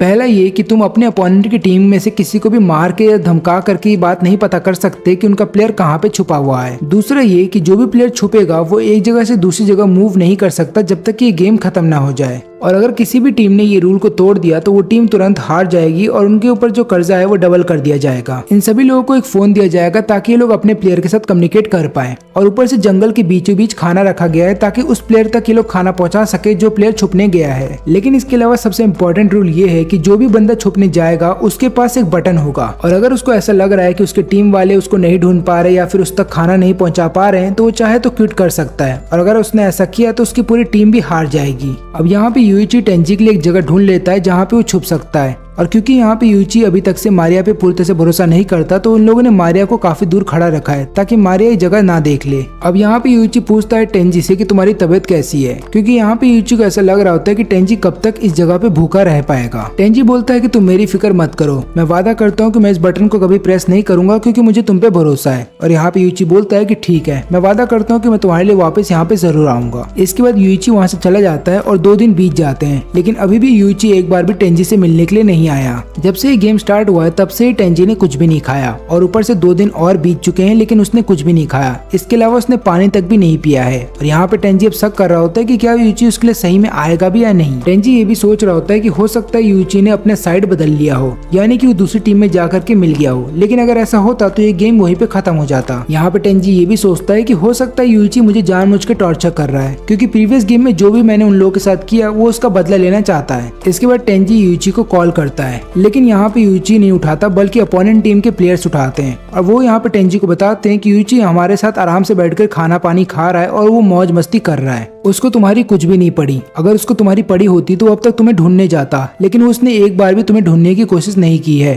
और वो ऐसा लग रहा है कि तुम्हें ढूंढने नहीं आएगा। ये सारी बातें सुन लेने के बाद टेंजी पागल हो जाता है, और अब वो लगातार यही सोच रहा होता है कि क्या सही में यूची उसके लिए आएगा भी या नहीं, क्योंकि यहाँ पे टेंजी लगातार अकेले है, तो लगातार अकेले रहने की वजह से वो पागल होता जा रहा है, और भूख प्यास की वजह से उसको समझ में नहीं आ रहा कि उसको क्या करना चाहिए। लेकिन टेंजी फिर भी क्विट नहीं करता और सोचता है कि उसे यूची को एक मौका देना चाहिए, हो सकता है यूची उसको धोखा ना दे और उसके लिए आ भी जाए। अब हमें इसके बाद 2 दिन पहले का सीन दिखाया जाता है, जहाँ पे हम दूसरी टीम के सभी प्लेयर्स को देखते हैं, और यहाँ पे जो उनका हाइडर होता है वही उनका कैप्टन भी होता है। ये लोग आपस में डिस्कस कर रहे होते हैं, और ये लोग ये बोलते हैं कि इस पूरे जंगल में किसी भी हाइडर को ढूंढना बहुत ही मुश्किल है, यानी कि कोई भी टीम का मेंबर इतना पागल नहीं है कि वो अपोनेंट की टीम के हाइडर को ढूंढने जाएगा। इस गेम को अगर जीतना है तो अपने अपोनेंट की टीम के मेंबर्स के ऊपर नजर रखो, फिर वो जैसे ही खाना लेकर के जा रहे होंगे अपने हाइडर के लिए तुरंत ही उन्हें पकड़ लो, और इसी तरीके से तुम इस गेम को जीत सकते हो। अब यहाँ पे जो दोनों सुपरवाइजर होते हैं वो लोग आपस में शर्त लगा रहे होते हैं कि कौन सी टीम जीतेगी। अब यहाँ पे 3 दिन बीत जाते हैं लेकिन कुछ भी नहीं होता। इसके बाद सुपरवाइजर ये बोलती है कि देखना टेंजी उस बटन को दबा देगा, क्योंकि इस टीम का हर एक प्लेयर बास्केटबॉल खेलता है और ये लोग फिजिकली फिट है। इसका मतलब ये भी है कि ये लोग यूची के ऊपर और मारिया के ऊपर काफी दिनों तक नजर रख सकते हैं, और क्योंकि इनकी संख्या ज्यादा है तो ये लोग आराम से अपने हाइडर के पास खाना भी ले जा सकते हैं। लेकिन वहीं पे दूसरी तरफ टेंजी की हालत खराब हो रही होती है, क्योंकि टेंजी काफी दिनों तक भूखा है, तो उसको भ्रम हो रहा होता है कि यूची उसके पास आ गया है और उसके लिए खाना पानी लेकर के आ गया है। लेकिन इन 3 दिन तक यूची ने केवल आराम किया है और सप्लाई कैंप के पास बैठ करके बस खाना खाया है। लेकिन यहाँ पे सुपरवाइजर्स को ऐसा लग रहा होता है कि यूइची कोई ना कोई प्लान बना रहा है, क्योंकि मारिया ने उन दोनों को बताया है कि यूइची के पास कोई तो प्लान है, लेकिन उस प्लान को कब एग्जीक्यूट करेगा इसके बारे में मारिया को भी नहीं पता। तभी यहाँ पे यूइची बोलता है कि मैं अपने अपोनेंट की टीम में जाना चाहता हूँ और मैं इस टीम को छोड़ रहा हूँ। अब ये बात सुनते ही सुपरवाइजर भी चौंकते नहीं, बल्कि ये सोच रहे होते हैं कि हो सकता है यूइची के पास कोई प्लान हो। अब दूसरे टीम मेंबर ये सोच रहे होते हैं कि अगर यूइची हमारे पास आ गया तो उसका सारा कर्जा टेंजी के ऊपर चला जाएगा, यहाँ पे टेंजी हार भी जाएगा और उसके ऊपर कर्जा भी बढ़ जाएगा। लेकिन यूइची को अपनी टीम में लेने से पहले ये लोग सोच रहे होते हैं कि ये लोग अपने कैप्टन से बात करेंगे। और ये बात सुनते ही यूइची इन लोगों पे हंसने लगता है। वो बोलता है कि तुम लोग इतना सिंपल सा डिसीजन भी खुद से नहीं ले सकते, क्या तुम्हें इतना डिसीजन लेने का भी हक नहीं है? ऐसा लग रहा है कि तुम्हारे पास खुद का दिमाग नहीं है, तुम्हें जो बोला जाता है तुम वही करते हो। अब ये बात सुनते ही यहाँ पे थक गुस्सा हो जाता है, लेकिन उसके टीममेट्स उसको रोक लेते हैं और उसको समझाते हैं कि यहाँ पे लड़ाई झगड़ा मत करो, क्योंकि अगर ऐसा किया गया तो हम लोग हार जाएंगे। अब यहाँ पे ये लोग अपने कैप्टन से जब पूछ करके आते हैं तब वो लोग बताते हैं कि हम लोग यूइची को अपने साथ अभी नहीं लेंगे, क्योंकि यूइची अकेले आना चाहता है और अगर उसको आना है हमारी टीम में तो उसको मारिया को भी अपने साथ लेकर के आना होगा, क्योंकि इन लोगों को ऐसा लगता है कि अगर यूइची इनकी टीम में आ गया तो इसके बाद ये मारिया को बता देगा कि हमारा हाइडर कहाँ पे छुपा हुआ है और मारिया जाकर के उसको ढूंढ लेगी और हो सकता है हम लोग गेम हार जाएं। और इसके बाद थग फिर जाता है यूइची से बात करने के लिए और बोलता है कि अब तुम्हें अपने साथ मारिया को लेकर के आना होगा। हमें फिर से 2 दिन पहले का सीन दिखाया जाता है जहाँ पे यूइची मारिया को सारा प्लान समझाता है। वो बोलता है कि मैं अपोनेंट की टीम में चला जाऊंगा और उसके बाद उनके हाइडर का लोकेशन तुम्हें दे दूंगा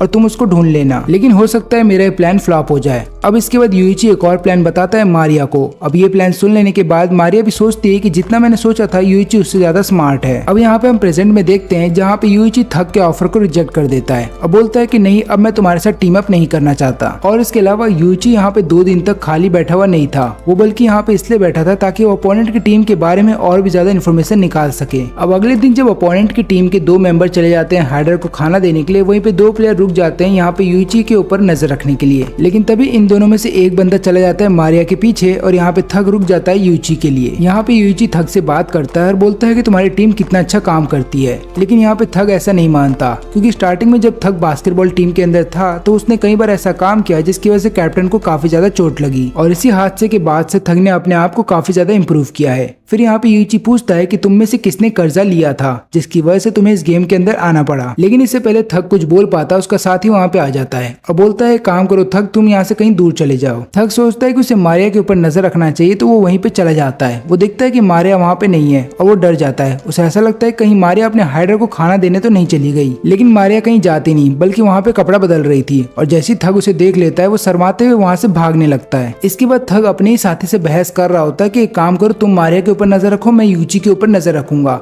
अब जब दोनों आपस में बात कर रहे थे तभी यूइची यहाँ पे मारिया को सिग्नल देता है कि भागो तुरंत वहाँ से। यहाँ पे यूइची और मारिया दोनों ही अलग अलग जगह पे भाग रहे होते हैं ताकि थग और उसका साथी अलग अलग भागे, लेकिन तभी चारों एक जगह जाकर के मिल जाते हैं। अब यहाँ पे फिर यूइची मारिया को लेकर के भाग रहा होता है, लेकिन तभी रास्ते में ही यूइची धक्का दे देता है मारिया को और उसको नीचे गिरा देता है। अब यहाँ पे मारिया भी ये चीज देख करके हैरान थी, क्योंकि उसको ये बात नहीं पता थी कि यूइची उसको फेंकने वाला है। अब यहाँ पे टेंजी की हालत और भी ज्यादा खराब हो जाती है मेंटली और फिजिकली। वो लगातार अपने हाथ में बटन रखता है लेकिन उसको दबाता नहीं और फिर खुद से वादा करता है कि मैंने काफी लोगों को धोखा दिया है लेकिन इस बार मैं किसी को धोखा नहीं दूंगा। और अब टेंजी को जब लग रहा होता है कि शायद वो मर जाएगा, लेकिन तभी वहाँ पे यूइची आ जाता है और तुरंत ही उसको पानी पिलाता है, जिसके बाद यहाँ पे टेंजी की हालत थोड़ी सुधर जाती है और लगातार वो खाना खाने लगता है। फिर टेंजी पूछता है कि तुम इतने दिनों तक क्यों नहीं आए थे। अब यहाँ पे यूइची बताता है कि एक्चुअली मेरे पास एक प्लान था, लेकिन वो प्लान मैंने तुम्हें स्टार्टिंग में इसलिए नहीं बताया था क्योंकि मुझे देखना था कि तुम मुझ पे कितना ज्यादा ट्रस्ट करते हो। लेकिन यहाँ पे टेंजी ने एक बार भी बटन नहीं दबाया तो यहाँ पे यूइची समझ जाता है कि वो ट्रस्ट कर सकता है टेंजी को। यहाँ पे टेंजी भी ये बात समझ जाता है कि जब यूइची यहाँ पे उसको खाना देने के लिए आ सकता है तो उसका मतलब यूइची के पास कोई तो ऐसा प्लान है जिसकी मदद से वो लोग ये गेम जीत सकते हैं। अब यहाँ पे हम देखते हैं मारिया को, जिसको बचा लिया जाता है इन दोनों प्लेयर के द्वारा। लेकिन यहाँ पे मारिया को भी बिल्कुल अंदाजा नहीं था कि यूइची कुछ ऐसा करने वाला है, वो उसी को नीचे फेंक देगा। और यहाँ पे जब मारिया गिरने वाली थी तब थग उसको बचा लेता है, लेकिन थग उसको अकेला नहीं पकड़ सकता था और ऊपर नहीं ला सकता था, इसलिए वो अपने टीममेट को बोलता है कि यूइची को छोड़ो और इसको बचाने की सोचो।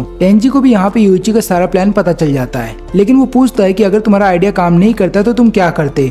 यहाँ पे यूइची बताता है कि देखो, इन 3 दिनों में मैंने काफी लोगों की पर्सनैलिटी को पढ़ा है और मुझे पता है कि वो लोग कैसे हैं। एग्जाम्पल के तौर पे तुम थग को ले लो, वो दिखने में बहुत ज्यादा गुस्से वाला है और शॉर्ट टेम्पर है, लेकिन उसके बावजूद भी वो दिल का बहुत अच्छा है और उसने जो पास्ट में गलतियां गलतियां की हैं उसका उसको पछतावा हो रहा है और वो लड़कियों की रिस्पेक्ट करता है। इसलिए जब मैंने मारिया को धक्का दिया तो मुझे पता था कि थक जरूर उसकी हेल्प करने जाएगा। और जहाँ तक रही बात उसके साथी की, तो मैंने ये भी चीज देखा है कि उसका साथी लगातार थक का साथ देता है। तो इसका मतलब ये है कि जब थक मारिया की हेल्प करेगा तो यहाँ पे उसका साथी भी थक का हेल्प करेगा। लेकिन यहाँ पे यूइची को ये बात भी पता होती है कि ये दोनों आपस में लड़ सकते हैं, बस इन्हें लड़वाने वाला कोई चाहिए और ये काम मारिया करेगी। और मारिया ने ऐसा करना स्टार्ट भी कर दिया। अब यहाँ पे सप्लाई कैंप में जब आ जाते हैं थक और उसका साथी, तो दोनों आपस में लड़ने लगते हैं। और यहाँ पे थक बोल रहा होता है कि मैं मारिया की टीम में चला जाऊंगा ताकि मैं उसकी प्रोटेक्शन कर सकूं। तो होता यूं है कि जब ये दोनों मारिया को बचा लेते हैं तो यहाँ पे मारिया थक को नहीं बल्कि उसके साथी को थैंक यू बोलती है, क्योंकि मारिया अभी भी थक से गुस्सा थी क्योंकि थक ने उसे कपड़े बदलते हुए देख लिया था। थक फिर उससे माफी मांगता है और यहाँ पे मारिया बोलती है कि ठीक है, मैंने तुम्हें माफ कर दिया और मैं वादा करती हूँ कि मैं तुम्हारा साथ दूंगी क्योंकि तुमने मेरी जान बचाई है। ये लोग सोच रहे होते हैं कि यूची आगे चल करके क्या करेगा। तब यहाँ पे मारिया लगातार यूची को डिफेंड कर रही होती है और थक सोच रहा होता है कि ऐसा मारिया क्यों कर रही है। इसके बाद जब ये लोग वहाँ से जाने की कोशिश कर रहे होते हैं तो मारिया ढंग से चल नहीं पा रही थी। तो थक बोलता है काम करो, तुम मेरी पीठ पे चढ़ जाओ। अब ये लोग जब सप्लाई कैंप में वापस जा रहे होते हैं तब यहाँ पे मारिया थक से बोलती है कि तुम्हारा शुक्र है जो तुमने मेरी जान बचाई, काश मैं तुम्हारी टीम को ज्वाइन कर पाती। बाकी के दो मेंबर भी जब अपने हाइडर को खाना देकर के आ जाते हैं तो वो लोग बोलते हैं कि इसमें थक की कोई गलती नहीं है, बल्कि हमें यूइची के ऊपर लगातार नजर रखनी चाहिए। यहाँ पे यूइची भी अपने हाइडर को खाना देकर के आ जाता है और उसके बाद मारिया को जोर से पकड़ लेता है और बोलता है कि मेरे बगल में आकर के बैठो। इस नजारे से थक को आ जाता है गुस्सा और वो बोलता है कि तुम्हें मारिया को जाने देना चाहिए, जो भी तुमने उसके साथ किया है। यूइची बोलता है कि मारिया मेरी टीम में है तो मैं जो भी चाहूँ उसके साथ कर सकता हूँ। अब गुस्से में यहाँ पे थक जाता है मारने के लिए यूइची को, लेकिन मारिया उसको ऐसा करने से रोक देती है। वो बोलती है कि यूइची ऐसा ही चाहता है। इसके बाद यूइची मारिया को उसके बालों से पकड़ता है और ऐसा दिखाने की कोशिश कर रहा होता है कि वो उसको पीटने वाला है। तब अपोनेंट की टीम के मेंबर चले जाते हैं मनाबू के पास और उसको बोलते हैं कि यूइची को ऐसा करने से रोको। लेकिन यहाँ पे मनाबू बोलता है कि मैं ऐसा कुछ नहीं करने वाला हूँ, क्योंकि रूल्स के अकॉर्डिंग तुम अपोनेंट की टीम के मेंबर को पीट नहीं सकते हो, लेकिन खुद की टीम के मेंबर के साथ तुम्हें जो करना है तुम कर सकते हो। इसके बाद थक डिसाइड करता है कि वो यूइची की टीम में चला जाएगा ताकि मारिया की प्रोटेक्शन कर सके। लेकिन तभी थक को उसके टीममेट रोक देते हैं और बताते हैं कि हो सकता है ये सभी चीजें यूइची की एक चाल हो, वो तुम्हें जानबूझ के अपनी टीम में ले आना चाहता है ताकि वो हमारी टीम को कमजोर करे। लेकिन यहाँ पे थक को अभी भी ऐसा लग रहा होता है कि मारिया के ऊपर जितने भी अत्याचार हो रहे हैं वो सब रियल हैं। और यही सब सोच करके थक फिर अपनी टीममेट के साथ लड़ना स्टार्ट कर देता है। लेकिन फिर इसके बाद उनके बाकी के टीममेट वहाँ पे आते हैं और उनको ऐसा करने से रोकते हैं और वो लोग बोलते हैं कि हमें एक काम करना चाहिए, हमें अपने टीम लीडर के साथ एक मीटिंग बुलानी चाहिए और पूछना चाहिए कि हमें आगे क्या करना है। तब यहाँ पे यूइची लगातार चिढ़ा रहा होता है थक को और बोलता है कि तुम खुद से कोई डिसीजन नहीं ले सकते और यहाँ पे एक लड़की पिट रही है, लेकिन उसको बचाने के लिए भी तुम्हें अपने लीडर से पूछना होगा। लेकिन थक उसकी कोई बात नहीं सुनता और यहाँ पे अपने लीडर के पास जा रहा होता है पूछने के लिए कि उसे आगे क्या करना है। जब थक वापस आता है तो बोलता है कि मैं मारिया की टीम को ज्वाइन करने के लिए तैयार हूँ। अब थक ऐसा इसलिए करता है क्योंकि उनका जो कैप्टन होता है वो मना कर देता है। वो बोलता है कि मारिया हमारी टीम को ज्वाइन नहीं करेगी। अब यहाँ पे थक और यूइची सेम टीम के अंदर होते हैं तो थक सोचता है कि वो यूइची को पीट सकता है, लेकिन यूइची उनमें से नहीं है जो अपने आप को पिटने दे। इसलिए वो थक को बांध देता है पेड़ से और उसको तब तक वहाँ से नहीं छोड़ता जब तक वो लड़ना छोड़ ना दे। यहाँ पे यूइची टेंजी को बता देता है कि मैंने उनका एक टीम मेंबर अपने साथ ज्वाइन करवा लिया है। अब मुझे किसी तरीके से इस बात का पता लगाना होगा कि उनका टीम लीडर कहाँ पे छुपा हुआ है। यहाँ पे थक को खुद पे शर्म आ रही होती है। वो यही सोच रहा होता है कि वो यूइची की टीम में तो आ गया है, लेकिन वो अभी भी मारिया की प्रोटेक्शन नहीं कर पाएगा। तब मारिया उसके पास आती है और बोलती है कि मेरी छोड़ो, पहले अपनी सोचो, क्योंकि अगर तुमने नहीं बताया कि तुम्हारा टीम लीडर कहाँ पे है तो यूइची तुम्हारी बुरी हालत कर देगा। यहाँ पे थकेस बताता है कि भले ही वो मुझे कितना भी पीटे लेकिन मुझे कोई फर्क नहीं पड़ता, क्योंकि मुझे भी नहीं पता कि हमारा टीम लीडर कहाँ पे छुपा है। अब यहाँ पे यूइची उसके सामने आता है और बोलता है कि तुम क्या बोल रहे हो, तुम तो गए थे ना अपने साथी के साथ अपने टीम लीडर से मिलने के लिए। तब यहाँ पे थक बताता है कि एक्चुअली में जो मेरा साथी है उसने केवल फोन पे कॉल किया था टीम लीडर को और उसने फिर मेरे को बताया कि उन्होंने क्या बोला है। और यहाँ पे फिर यूइची समझ जाता है कि इनके साथ जो ये लड़का है जिसके बाल लाल हैं वही इनका टीम लीडर है। न केवल टीम लीडर बल्कि इस पूरी टीम का मास्टरमाइंड भी यही है और जितने ही फैसले आज तक इन टीम ने लिए हैं वो सब इसी के द्वारा लिए गए हैं। यूइची सोचता है कि अच्छा वो मुझे पहले ही पता चल गया, अगर मुझे बाद में पता चलता तो मेरा प्लान फ्लॉप हो जाता। तभी यूइची को किसी का कॉल आता है जो कि अपोनेंट का ट्रू लीडर होता है। वो बोलता है यूइची को कि अच्छा वो तुमने थक को अपनी टीम में ले लिया, वो एक टाइम बॉम्ब की तरह है और बहुत जल्द तुम्हें पता चल जाएगा कि हम उसे टाइम बॉम्ब क्यों बोलते हैं। अब यहाँ पे सुपरवाइजर बताते हैं कि जो लाल बालों वाला लड़का है वो बहुत ज्यादा स्मार्ट है और वो घर पे रह करके बोर हो रहा था, इसलिए उसने इस गेम को ज्वाइन किया था। इसका हाइट बहुत ही छोटा है लेकिन इसका दिमाग सबसे बड़ा है और इसने पहले तो ब्लैकमेल किया कैप्टन को और फिर आगे चल करके उसकी जगह ले ली। यहाँ पे चेहरा तो कैप्टन का है लेकिन सारे फैसले ये खुद लिया करता था। यहाँ पे यूची समझ जाता है कि थक को टाइम बम क्यों बोला जाता है, क्योंकि थक को लगातार गुस्सा आता रहता है और कहीं गलती से अगर उसने अपोनेंट की टीम के किसी भी प्लेयर को पीट दिया तो यहाँ पे यूची हार जाएगा। इसका मतलब ये भी है कि यूची को लगातार यहाँ पे थक के ऊपर नजर रखनी होगी, लेकिन अगर यूची ऐसा करता है तो वो ये चीज नहीं देख पाएगा कि उसके अपोनेंट क्या कर रहे हैं। ऊपर से अपोनेंट की टीम के 2 मेंबर भी वहाँ पे आ जाते हैं और वो लोग लगातार यूची और यहाँ पे मारिया के ऊपर नजर रख रहे होते हैं। फिर मारिया जब 2 मिनट के लिए कहीं पे जा रही होती है तब लीडर उनके पीछे आ जाता है। अभी लीडर बोलता है कि मुझे पता है कि तुम गेम की तरफ से आई हो, यानी कि मैनेजमेंट की टीम की तरफ से हो। मारिया उससे पूछती है कि तुम्हें कैसे पता चल गया। लीडर बताता है कि जब यूची और टेंजी यहाँ पे आए थे तो उन्हें 3 दिन तक भूखा रखा गया था और उनके चेहरे पे ये नजर भी आ रहा था, लेकिन जब तुम्हें इंट्रोड्यूस किया गया था तो तुम्हारे चेहरे पे ऐसा कुछ भी नहीं था, जिसको देखने के बाद मैं समझ गया कि तुम मैनेजमेंट की तरफ से हो। मैं तुमसे बस इतना चाहता हूँ कि तुम यूची को धोखा दे दो और हमारी टीम में आ जाओ, लेकिन मारिया इसके लिए मना कर देती है। तब लीडर बोलता है कि क्या तुम नहीं देखना चाहते कि किस तरीके से यूची का हर एक प्लान फेल हो जाए और बाद में वो खुद पे रोए कि उसका सारा प्लान फेल हो गया। मारिया बोलती है कि हाँ मैं देखना तो चाहती हूँ, इसलिए मारिया यहाँ पे चली जाती है यूची के पास और बोलती है कि मुझे टेंजी का लोकेशन चाहिए। यहाँ पे यूजी उसको लोकेशन दे देता है। इसके बाद मारिया जाती है और लीडर को और उसकी पूरी टीम को सच्चाई बता देती है कि टेंजी कहाँ पे है। इसके बाद टेंजी को ढूंढ लिया जाता है और फिर मनाबू बोलता है कि ये गेम खत्म हो गया है और वो सबको एक जगह पे बुलाता है। इसके बाद मनाबू बताता है कि इस गेम को किसी और ने नहीं बल्कि यूची की टीम ने जीता है। अब ये बात सुनते ही यहाँ पे लीडर चौंक जाता है। वो पूछता है कि ऐसा कैसे हो सकता है। तो होता यूं है कि जब हर कोई टेंजी को ढूंढने के लिए चला जाता है तब यहाँ पे थग और यूची अकेले होते हैं और यहाँ पे फिर वो कॉल करता है इनके कैप्टन को और बोलता है कि मैं थग को तब तक पीटता रहूंगा जब तक कि तुम क्विट ना कर दो। यूची ऐसा करना तो नहीं चाहता था, लेकिन उसे करना पड़ता है और वो यहाँ पे लगातार थग को पीट रहा होता है। लेकिन यहाँ पे थग अपने कैप्टन से बोलता है कि चाहे कुछ भी हो जाए उस बटन को मत दबाना। यूची बोलता है कि मुझे पता है कि तुम दोनों एक ही बास्केटबॉल टीम में हुआ करते थे और गलती से एक शॉट के दौरान तुम्हें इंजरी हो गई थी और उस इंजरी का मेन कारण थग था, इसलिए आज मैं थग को वैसा ही दर्द देने वाला हूँ, यानी कि मैं उसकी एक एक करके हड्डी तोड़ता रहूंगा जब तक कि तुम उस बटन को ना दबा दो। और ऊपर से मुझे ये बात भी पता है कि तुम ही वो हो जिसने की पैसा लेके रखा था इन गेम वालों से और तुम्हारी वजह से आज तुम्हारी पूरी टीम इस गेम के अंदर है। अब इसके बाद थग की हड्डी टूटने की आवाज आ रही होती है, जिसके बाद कैप्टन समझ जाता है कि यूची जो बोल रहा है वो सच है और यहाँ पे रो रहा होता है ये सोच करके कि थग को कितना तकलीफ हो रहा होगा, इसलिए ना चाहते हुए भी यहाँ पे कैप्टन बटन दबा देता है। फिर इसके बाद कैप्टन सबसे माफी मांगता है कि मैंने क्विट कर दिया, उसके लिए मुझे माफ कर देना और ऊपर से मुझे इन गेम वालों से पैसा इसलिए लेना पड़ा क्योंकि मेरी फैमिली का बिजनेस डूब गया था और मुझे टूर्नामेंट में पार्टिसिपेट भी करना था। ये लोग यहाँ पे गेम तो हार जाते हैं, लेकिन कैप्टन को अभी भी गुस्सा होता है यूची पे और वो लगातार उसको पीट रहा होता है। तब थग आकर के उसको रोकता है और बोलता है कि रुक जाओ, उसने मेरा एक भी हड्डी नहीं तोड़ा है, बल्कि उसने खुद की उंगली को तोड़ लिया ताकि तुम्हें यकीन आ जाए कि वो मेरे को तकलीफ दे रहा है, जिसके बाद तुमने वो बटन दबा दिया और हम गेम को हार गए। ये लोग गेम को तो हार जाते हैं, लेकिन यहाँ पे इन लोगों को प्राउड होता है कि इनके कैप्टन ने थग को कुछ भी नहीं होने दिया, क्योंकि अगर ये गेम जीतने के लिए ये लोग थग को पिटने देते तो ये लोग कभी भी कैप्टन की रिस्पेक्ट नहीं करते। यहाँ पे यूची बताता है कि मुझे भी पता है कि मारिया जो है वो गेम की तरफ से, यानी कि उनके मैनेजमेंट की टीम की तरफ से, और यही कारण था कि मैंने मारिया को धक्का दे दिया था,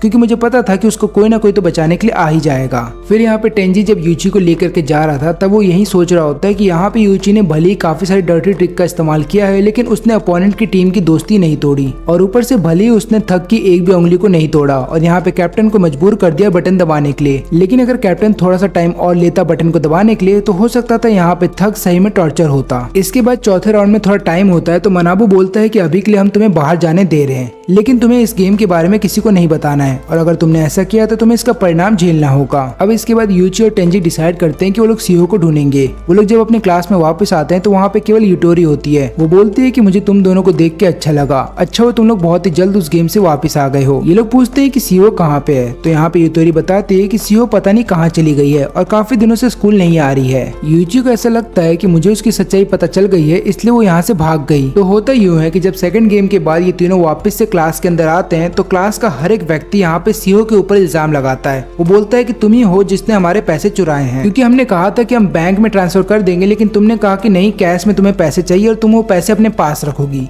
इसके बाद यहाँ पे सीबे जो है वो बताना चाहता था सबको सच्चाई कि एक्चुअली में पैसे टेंजी ने चुराए हैं, लेकिन अगर वो ऐसा करता है तो गेम के रूल को तोड़ देगा। इसलिए यहाँ पे सीबे जो है सामने आता है और बोलता है कि चिंता मत करो, मैं तुम सबके पैसे कल लौटा दूंगा। और इसके कुछ दिन बाद हम देखते हैं कि सीबे के फादर को अरेस्ट कर लिया जाता है, क्योंकि यहाँ पे हर किसी को पता चल गया था कि सीबे के फादर ने क्या क्या क्या गलत काम किए हैं और इसी वजह से उन्हें अरेस्ट कर लिया जाता है। लेकिन यहाँ पे यूची समझ जाता है कि एक्चुअली में सीबे ने जाकर के अपने फादर को सारी सच्चाई बताई होगी और बोला होगा कि उसको 2 मिलियन येन किस लिए चाहिए और यही कारण है कि उसके फादर को अरेस्ट कर लिया गया। अगले दिन सीबे सबसे माफी भी मांगता है कि मैं तुम्हारे पैसे नहीं लौटा पाऊंगा, लेकिन यहाँ पे सब लोग उसको बुली करने लगते हैं। यहाँ पे सीओ के साथ भी यही हो रहा था, इसलिए दोनों ही स्कूल से बाहर चले जाते हैं और उस दिन के बाद से दोनों स्कूल आना बंद कर देते हैं। ये लोग जब सीबे के घर जाते हैं उससे मिलने के लिए तो इन्हें पता ये चलता है कि सीबे के फादर की डेथ हो गई है और यहाँ पे उसके मर्डर का इल्जाम किसी और पे नहीं बल्कि सीबे के ऊपर लगा दिया गया है। सीबे जब यहाँ पे टेंजी और यूची को देखता है तो वो समझाने की कोशिश कर रहा होता है कि मैंने खून नहीं किया। यहाँ पे टेंजी उसकी मदद के लिए आगे बढ़ रहा होता है, लेकिन यूची उसको ऐसा करने से रोक देता है। यूची यहाँ पे ऐसा इसलिए करता है क्योंकि उसको डर था कि कहीं टेंजी जोश में आकर के गेम के बारे में सबको बता ना दे। अब यहाँ पे टेंजी देखता है कि सीओ के फादर यहाँ पे लेकर के जा रहे हैं सीबे को और यहाँ पे टेंजी बताता है कि जब मेरे फादर की डेथ हुई थी तब वहाँ पे सीओ के फादर थे।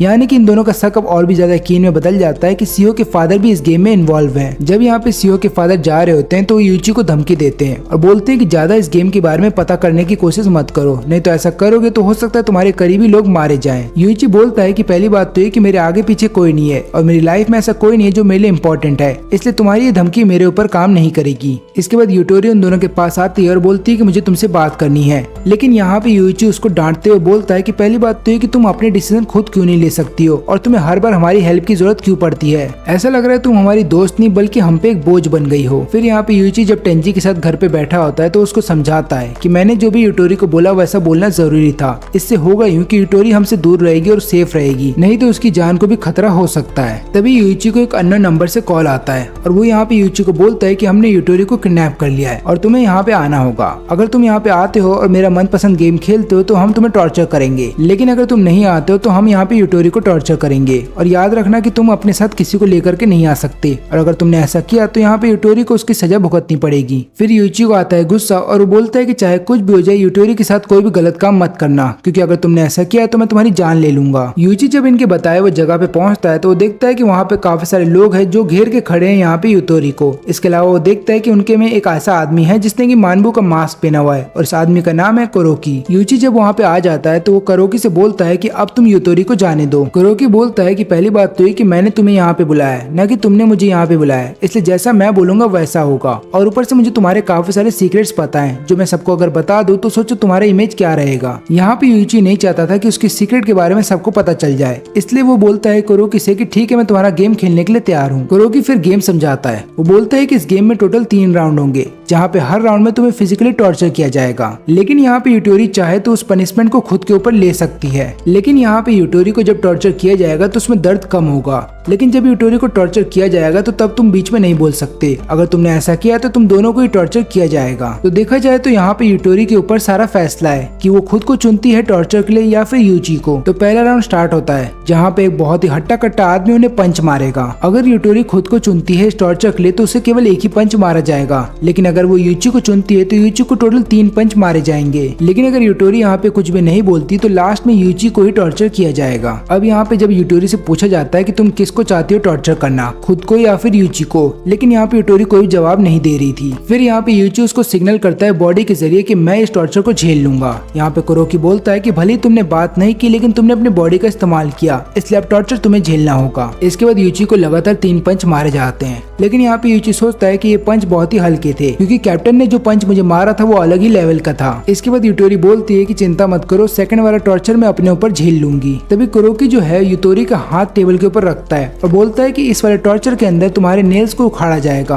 अब जैसे ही यहाँ पे यूटोरी का नेल उखाड़ा जा रहा था तो लगातार उसमें से खून निकल रहा था और यूटोरी डर रही थी। तब यूची सामने आ जाता है और बोलता है कि उसका हाथ छोड़ो और मेरा हाथ पकड़ लो। कुरोकी बोलता है कि यहाँ पे तुम्हारे अब 3 नेल उखाड़े जाएंगे। तो यहाँ पे यूची बोलता है कि अपनी बकवास बंद करो और जल्दी करो। फिर यूची के जब तीनों नेल उखाड़ दिए जाते हैं तब यहाँ पे यूची बोलता है कि तुम जैसे इतने सारे लोग इस पागल आदमी की बात कैसे सुन सकते हो। कुरोकी बताता है कि ये लोग मेरी बात इसलिए सुनते हैं क्योंकि मैं बहुत ही ज्यादा ताकतवर हूँ और ऊपर से मैं स्मार्ट हूँ, और सबसे आखिरी बात कि मैं अपने दोस्तों को धोखा नहीं देता। फिर आखिरी राउंड में कुरोकी बोलता है कि तुम्हारे पास 2 ऑप्शन है, या तो तुम यूटोरी को चुनो जिसके पूरे कपड़े उतार दिए जाएंगे और उसके बाद उसको हमारे सामने डांस करना होगा, या तो तुम खुद को चुन सकते हो जहाँ पे तुम्हारे हाथ के ऊपर लगातार 3 बार चाकू से वार किया जाएगा और तुम दोनों के पास सोचने के लिए केवल 1 मिनट है। अब यहाँ पे यूतोरी डर रही थी कि वो क्या करे, तब वो बोलती है यूची से कि तुम जो भी फैसला लोगे मैं उसको मान लूंगी। यूची यहाँ पे कुछ भी नहीं सोचता और बोलता है कि ठीक है, ये टॉर्चर मैं अपने ऊपर झेलने के लिए तैयार हूँ। इसके बाद कुरोकी 3 बार हमला करता है चाकू से उसके हाथ पे और फिर बोलता है कि अब ये गेम खत्म हुआ और तुम दोनों यहाँ से जा सकते हो। लेकिन यूची इसके लिए तैयार नहीं था। वो बोलता है कि मुझे इस गेम को और खेलना है। लेकिन इससे पहले वो यूतोरी को बोलता है कि तुम्हें बुरा फील करने की कोई जरूरत नहीं है, क्योंकि इन लोगों ने जानबूझ के तुम्हें किडनैप किया था। इनका मेन मकसद तो यही था कि ये लोग मुझे नुकसान पहुंचाना चाहते थे और अब तुम यहाँ से जा सकती हो, क्योंकि अगर तुम यहाँ से नहीं गई तो हो सकता है तुम कुछ ऐसा देखो जो तुम्हें नहीं देखना चाहिए था। लेकिन यहाँ पे यूतोरी नहीं जाती और बोलती है कि मैं अब तुम्हारा साथ दूंगी। यूची फिर यहाँ पे कुरोकी को बोलता है कि अगर तुम मेरे साथ एक गेम खेलते हो तो मैं तुम्हें 10 मिलियन येन दूंगा, और तुम्हें तो मेरे पास्ट के बारे में सब चीज पता है, तो तुम्हें तो पता ही होगा कि मेरे पास 10 मिलियन से भी ज्यादा है। कुरोकी इसके लिए मान जाता है। फिर यूची बोलता है कि हम लोग रॉक पेपर सीजर का एक नॉर्मल गेम खेलेंगे। अब इस गेम में होगा यूं कि अगर मैं हारता हूं तो मैं वादा करता हूं कि मैं तुम्हें 10 मिलियन येन दूंगा, लेकिन अगर तुम हार गए तो मैं तुम्हारी एक एक करके फिंगर को काट दूंगा। अब फिंगर कटेंगी एक पैटर्न के अकॉर्डिंग,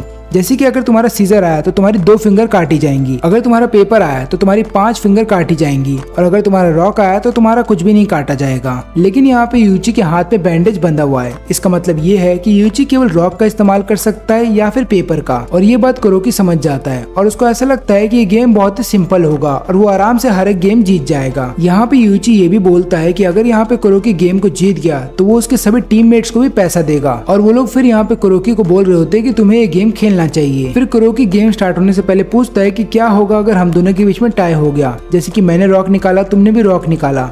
तब यहाँ पे यूची बताता है कि कुछ भी नहीं होगा। यहाँ पे कुरोकी सोचता है कि अगर उसने सीजर का इस्तेमाल किया पहले राउंड में तो हो सकता है उसका 50-50 चांसेस हो जीतने का। यहाँ पे यूची समझ जाता है कि कुरोकी डरा हुआ है और उसको समझ में आ जाता है कि कुरोकी जो पहले राउंड में चलने वाला है वो ना तो पेपर चलेगा और ना सीजर, यानी कि वो रॉक का इस्तेमाल करेगा। और फिर कुरोकी को बोलता है कि गेम को स्टार्ट करो। पहले राउंड में दोनों ही रॉक का इस्तेमाल करते हैं, इसलिए पहला राउंड टाई हो जाता है। लेकिन जब सेकंड राउंड होता है तो यहाँ पे यूची जीत जाता है, क्योंकि यूची ने अपना दिमाग लगाया और उसने अपना दूसरा हाथ का इस्तेमाल किया और यहाँ पे सीजर निकाल के वो यहाँ पे कुरोकी से जीत जाता है। यहाँ पे कुरोकी बोलता है कि तुमने चीटिंग की है। तब यहाँ पे यूची बोलता है कि मैंने कोई चीटिंग नहीं की, मैंने तुमसे ये नहीं कहा था कि मैं अपने दोनों हाथ का इस्तेमाल नहीं कर सकता। अब कुरोकी यहाँ पे डर जाता है और वो अपने साथियों को बोलता है कि यूची को पकड़ लो। लेकिन तभी एन वक्त पे वहाँ पे टेंजी आ जाता है। वो अकेला नहीं आता बल्कि गेम के ऑर्गेनाइजर्स के साथ वहाँ पे आ जाता है। लेकिन इससे पहले ये लोग कुरोकी को वहाँ पे लेकर के जाए तो यहाँ पे यूची बोलता है कि अभी हमारा गेम बचा हुआ है, क्योंकि वो मुझसे हार गया था तो मुझे उसकी 5 फिंगर चाहिए। और यहाँ पे टीम के मैनेजमेंट भी उसकी मदद कर रहे होते हैं और बोलते हैं कि ठीक है, जैसा तुम्हें ठीक लगे तुम कर सकते हो। यूची यहाँ पे कुरोकी की फिंगर्स को काटने से पहले उसको बोलता है कि मैं तुम्हें एक मौका देता हूँ, तुम चाहो तो अपने साथी में से किसी को बुला सकते हो ताकि वो तुम्हारे बदले का पनिशमेंट झेल ले, और उस व्यक्ति की केवल एक ही फिंगर काटी जाएंगी। यहाँ पे कुरोकी लगातार रोते हुए बोलता है कि प्लीज मेरी मदद करने के लिए आ जाओ, लेकिन कोई भी उसकी मदद करने के लिए आगे नहीं आता। लेकिन यहाँ पे यूची का क्योंकि काफी सारा ब्लड लॉस हो गया है तो इसकी वजह से यूची बेहोश हो जाता है। इसके बाद सुपरवाइजर यहाँ पे कुरोकी को अपने साथ लेकर के जा रहे होते हैं और रास्ते में कुरोकी को बताते हैं कि किस तरीके से यूची ने तुमको बुद्धू बनाया। उसने तुम्हें स्टार्टिंग से मैनिपुलेट किया ताकि तुम्हें ये लगे कि वो केवल रॉक निकाल सकता है या फिर पेपर निकाल सकता है, और तभी उसने दूसरे हाथ से सीजर निकाल दिया। न केवल इतना ही बल्कि तुम्हारा जो ट्रस्ट तुम्हारे गैंग मेंबर के बीच में बना हुआ था उसको भी उसने तोड़ दिया। अब यहाँ पे मारिया इन दोनों को एक ऑप्शन देती है और बोलती है कि अगर तुमने सीबे को बचाने की कोशिश की तो तुम्हारे ऊपर 500 मिलियन येन का कर्जा आ जाएगा। अब ये बात सुनते ही लोग सोच रहे होते हैं कि इनको क्या करना चाहिए। अब यहाँ पे यूची को थोड़ी देर के लिए होश आता है और वो बोलता है कि हमें सीबे की जान बचानी होगी, हम उसको गेम के हवाले नहीं कर सकते, चाहे कुछ भी हो जाए। अब मेरे लिए मनी इंपॉर्टेंट नहीं है। और अब यहाँ पे यूची चला जाता है हॉस्पिटल में और यहाँ पे अब इन दोनों के ऊपर है कि उन्हें सीबे को कैसे बचाना है, और पूरा चौथा गेम इसी के ऊपर होगा। और इसी के साथ हमारा ये वीडियो भी खत्म होता है। इस एनिमे का केवल एक ही सीजन आया है और वो मैंने एक्सप्लेन कर दिया। अगर इस एनिमे का कोई सीजन 2 आता है तो मैं उसको भी एक्सप्लेन कर दूंगा।